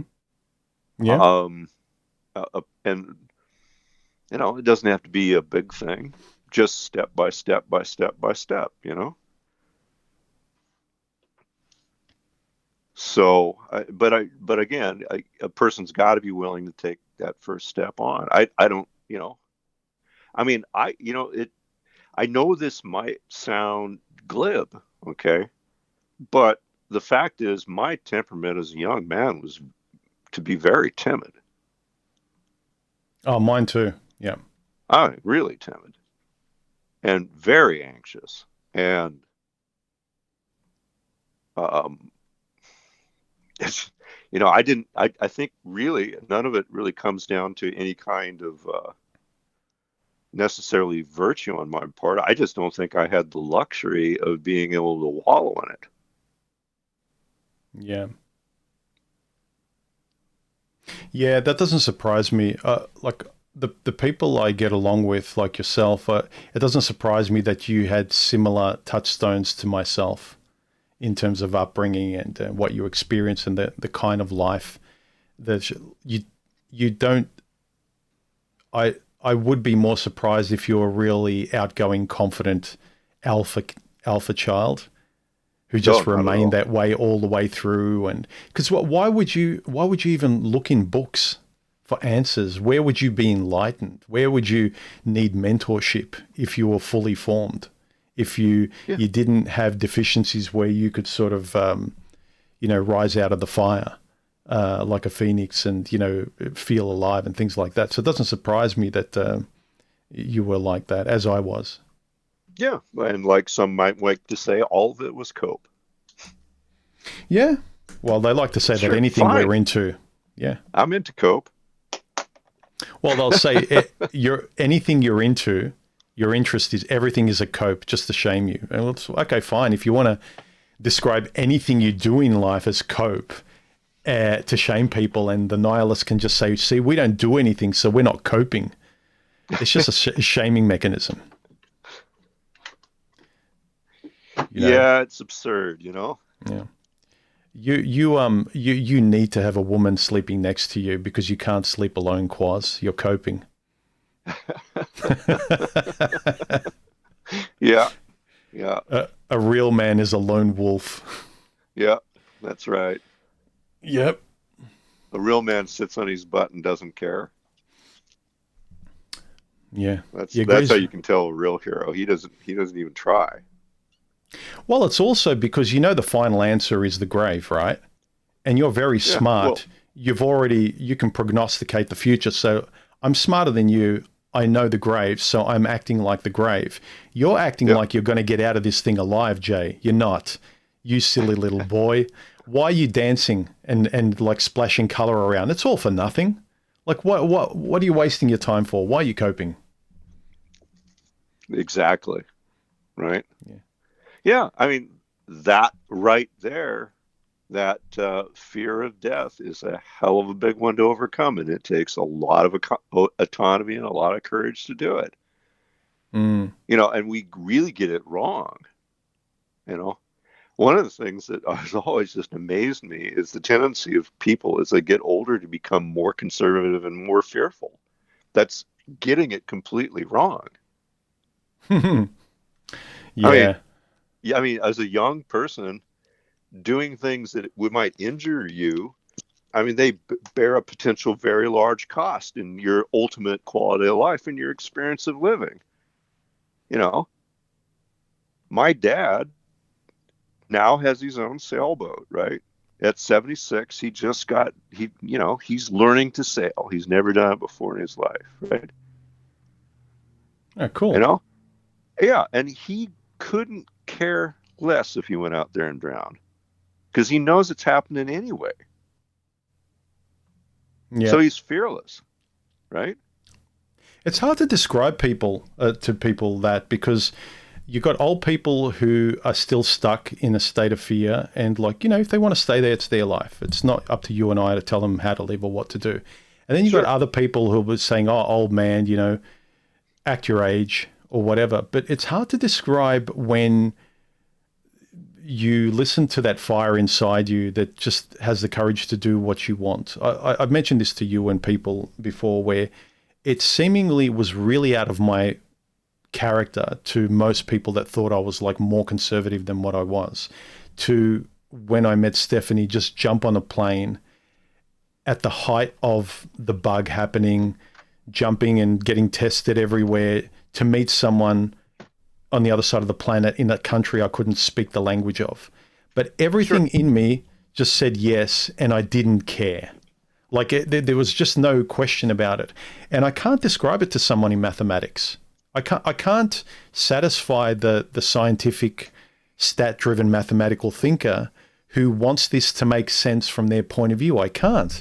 And you can't. Your dad can't describe it to people. But it's so refreshing when you hear someone say, "I don't care. I'll do what I Sure. want." Everyone can feel that. Everyone can feel the courage and freedom and autonomy of a person that says, "I know, but I don't care." Yeah. And we admire that. Yeah. Well, it's indicative of a big heart that knows that it can bear the cost. Yeah. And you're It's you're just you're behaving with autonomy again. Yeah, it's fun. and and it's also like you get this feeling of whatever happens, I'll be fine. If I die, Sure. I'll be fine. The lights go out. And if I don't, I'll be fine. That's If right. like it doesn't work out, I'm still here.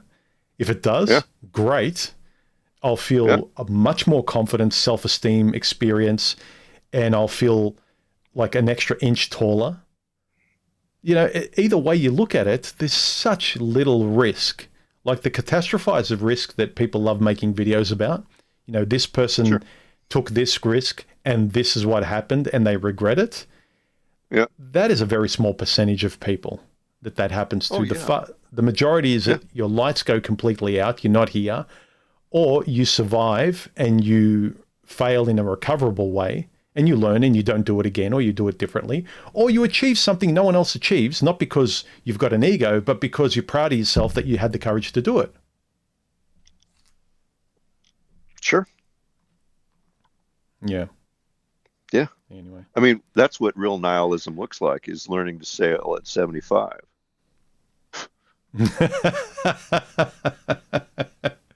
I mean, it is. And there's the reason he takes to it as easily as he does is he's buried 10,000 people, right? Yeah. So that worldview is as stark as anybody's, right? Well, would you say he got Like rid of his there's just nihilism? literally no illusion there, right? Do you think he got rid of his nihilism at 75? Like a different way of looking at it? Or he's Oh just, no, no. I mean, there is such a thing as positive nihilism. mm, I think is what I'm getting at through this whole thing. A person that knows it literally doesn't matter. I get If you. they actually Yes. are empowered by that and they actually that's really knowledge rather than some just kind of mood state. Yes, I Well, get they you. Yep. behave pretty optimistically because there is no risk. Yeah, it's almost psychopathic where you just don't care. Yeah, Yep. exactly. Yep. But it's certainly self-destructive. Yeah, I but mean, nothing you're beats. only making your circumstances worse with that belief, right? Yeah, but nothing beats caring about the risks you take, though. What was that? I'm sorry. I was going to say, but nothing compares to caring about the risks you take compared to not caring in a nihilistic way. Yeah, and maybe I mean, maybe it's maybe we could tighten that language up because maybe it isn't just so much a matter of caring or not caring, but maybe it's a matter of bearing or not bearing, right?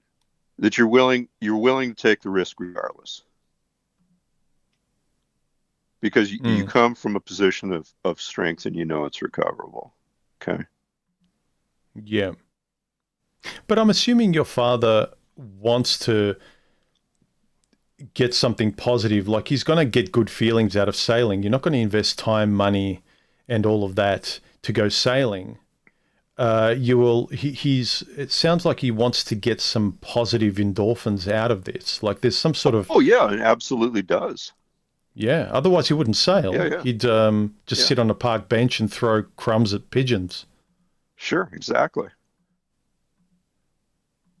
Yeah. Yeah, so I mean that's not what he's doing. Like I mean he's out there working on the boat. He's got it all back together. We were out last weekend. He's learned his navigation. Like he's been all over it. Mm. Oh, that's really cool, man. That's good. It is, right?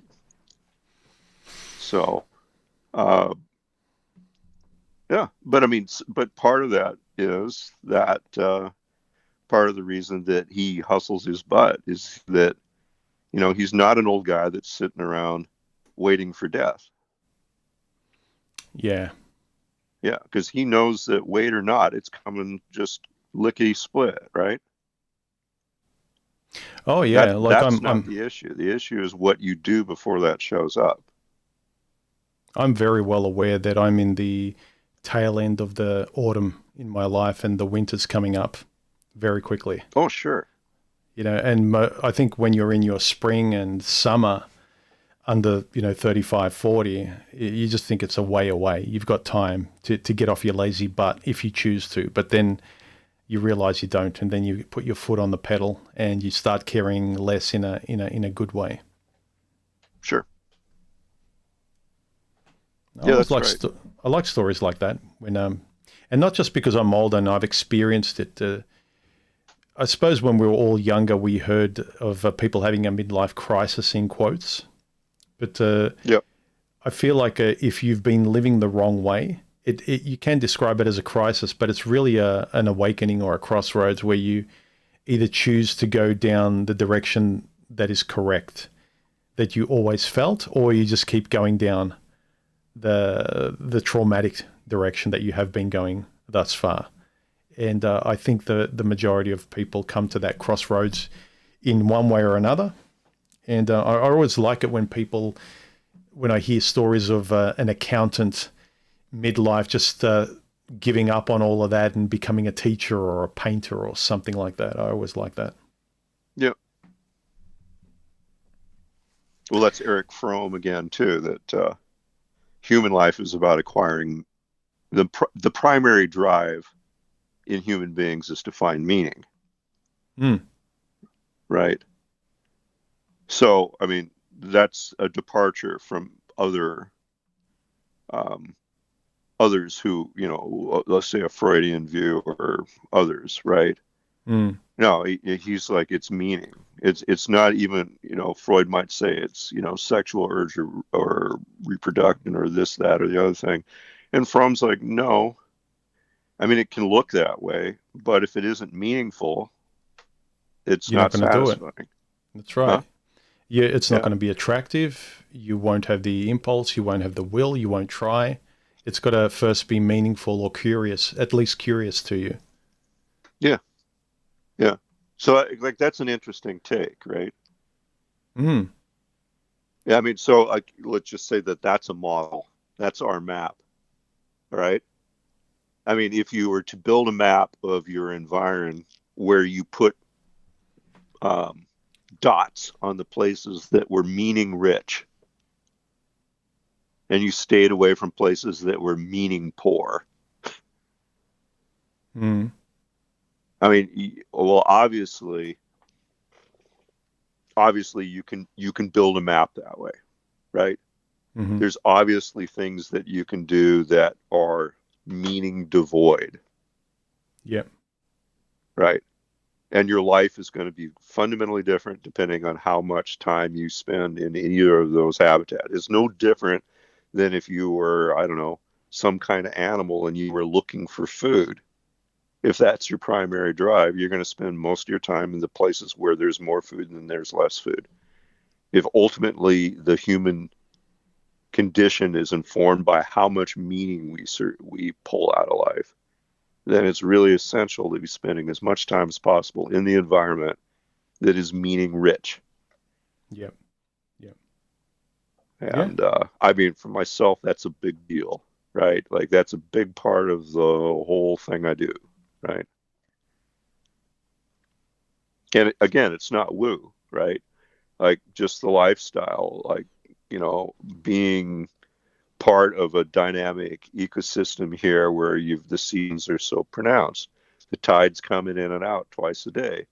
There's animals that are here for part of the year and not part of the year. There's salmon that come in at some time of year and not part of the year. Tonight, we've got huge low tides because there's an eclipse, Mm. right? So, like, I don't have to make any of this up. Like, I'm not out there having an Eckhart Tolle moment staring at my navel, right? Trying to wrest meaning out of the meaning's everywhere. Yeah, it's hitting Like, you in the I'm face. not putting any effort whatsoever into creating it. Yeah, it's like a tidal wave of meaning is presenting itself to you just by the environment you place yourself in. You're not trying to generate it on paper. You're not trying to No, create a utopia and an artificial world of meaning. You're actually you're in an environment that's like reinforcing meaning to you. And perpetually. yeah. And in that experience, you could at any time through your life going, no, that's the meaning of the seafaring life and this natural world I'm walking through isn't for me. You could have left at any time, but it just keeps compounding and confirming itself to you. Yeah, that's right. And once you discover how precious that is, you can't let it go,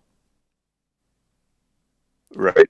Oh I yeah, I mean, imagine you I've go seen trying that to go. so much in Adrienne here over the last couple of years because she comes from Kansas, right? Hmm. Like this is a transition from a woman who grew up in the Great Plains, as far away from water as you can possibly get, right? Yeah, You know, although, there is a sea-like nature to large open areas, right? yeah, I can see that. Yeah. So, but I mean, just the the richness of the lifestyle here has been very transformative for her and like uh, just incredibly positive, right? Mm. And she would say that it's just I can't even believe it. Like her health is better, her fitness is better, her attitude is better, like just transformative. And not with no, I mean it's not that she struggled with any of that, but she's gone from being a healthy woman to a robust woman, Yeah, right? yep, And just more energy and just more aware and alert and engaged with things, right? yep, And that isn't because she's been going to the gym, and it isn't because she's been spending time getting in touch with herself, right? It's just a natural product of living in an environment that's meaning rich, and that you are forced to do things in this lifestyle where you're perpetually building personal tactile confidence, right? well, yeah, And well, I'm not here to preach that everybody should get into sailing. I think it's a fabulous thing to get into, but I think that anybody that was listening to this and they hear what I was trying to advocate for is just be sure that whatever you do, seek the meaning rich and yep, seek the kinds of environments that force you to flex that connection and build confidence. Because if you do that over and over and over again, like it changes who you are. And it's not a contrivance. It's just a natural occurrence of where you choose to be. yeah. No, true. People forget that the content that writers used to write before, they were living life and then transcribing what they've learned from actually engaging in life, like what you described with your lifestyle and the woman you're with. They sort of transcribe from experience. Now people are just transcribing theories from university papers and online and just recycling, utopian theories. They're not actually going out there and seeing where they're inspired and how they could live. So the content they're absorbing aren't from people who have an experience in the real world, in nature, but it's theoretical maps. You know, the 3 steps to this, and this is how you do this, and none of it really satisfied, because none of it's transformative like what you're describing. Sure, sure. Like, I mean, this being an example, seeing in Adrian the panic that she would have in learning to drive this boat, right? Mm-hmm. Or docking this boat, okay? Because so rarely in her life previous to this had she engaged in activities where, um, if you screwed up, it really mattered. Yep. So skill intensive, you get one chance to do it right. If you do it wrong and you screw it up, I mean, you could get very seriously hurt or worse, Mm-hmm. right? You have to have a real commitment to, um, have confidence in your ability and perform, right? And I don't want to make it sound like it's like some absolutely unbelievably amazing thing to do, because it isn't. But you do have to actually perform in real time and achieve it, period, right? And if you don't, it's screwed up, right? Well, it's a And very tactile and meaningful experience, not a theoretical one. no, it's nothing theoretical at all with real consequences, but just, she had expressed that, like how, especially in the career that she works in, so often there's like zero consequence to anything you do. Yeah. It doesn't matter at all. And in much of life, it just doesn't matter. Like, you just don't do anything that matters. Yeah, I know. You do something very important today, and next week we forget that email and we're on to the next thing. Yeah, right. Yeah. But I mean, Yeah. that it being in an environment where nothing you do matters does not build you a character. It doesn't also create a life that matters to you, which No, it again is a goes into meaning. It is a meaning devoid environment, right? yeah, yeah, Yeah. yeah, Yeah, and interesting. I think, like you were speaking earlier of the kinds of diversions and stuff that people seek. I mean, they are conflating stimulation with meaning, right?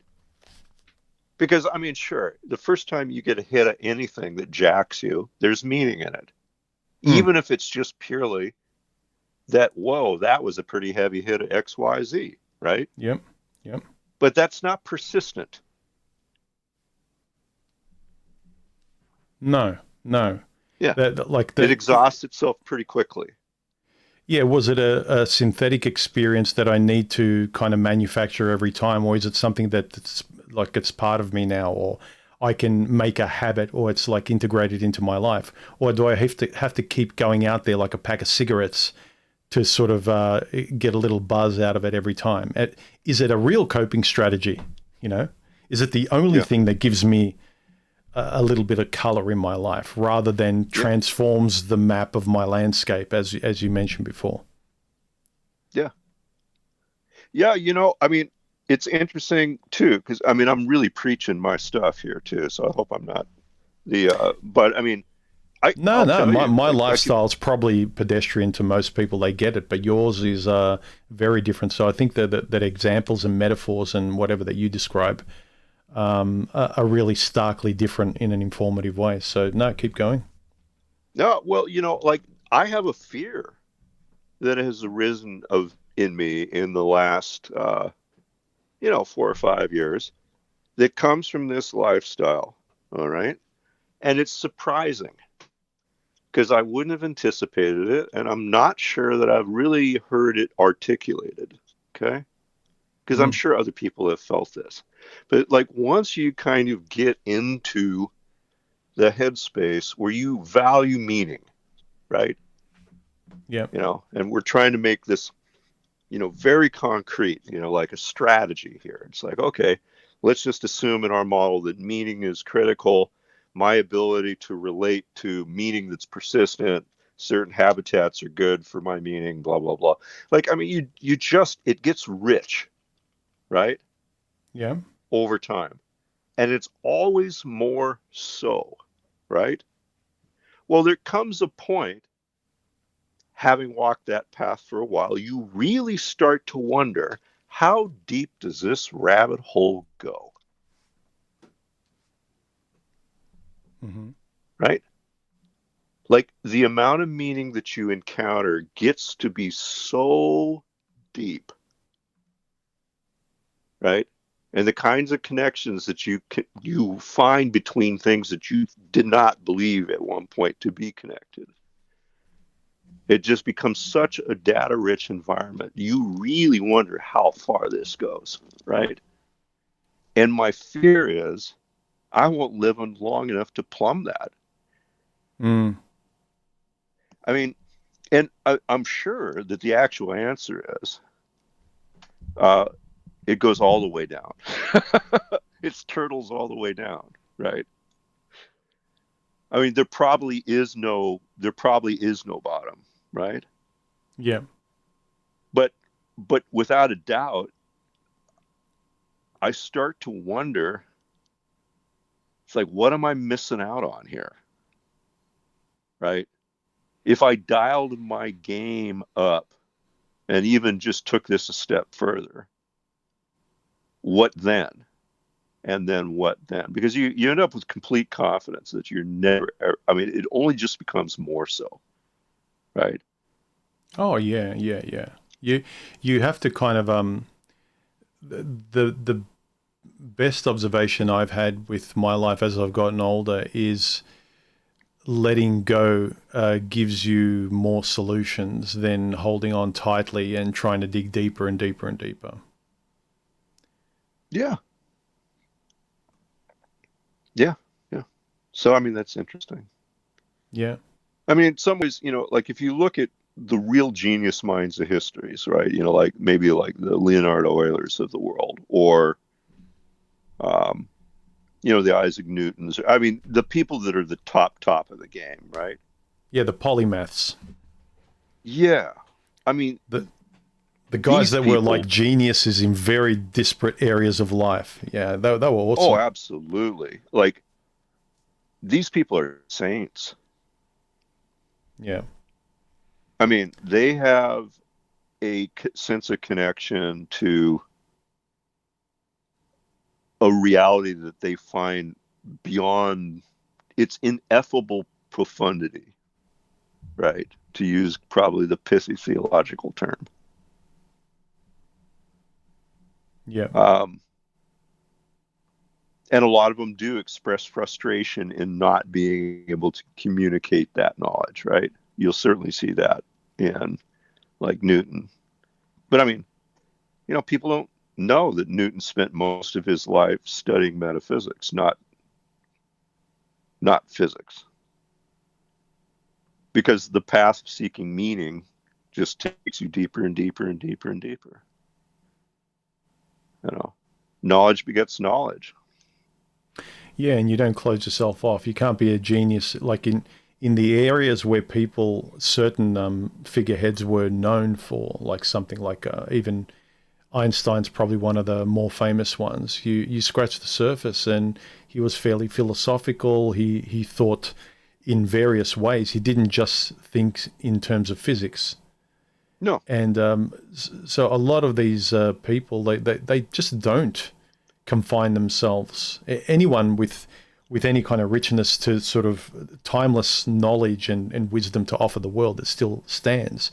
A lot of them were polymaths. They were just interested in the world to a degree where they, yeah, like you said, they realize the tragedy is that they won't live long enough to investigate all these beautiful areas in life that are so interesting because of age and time. yeah, yeah,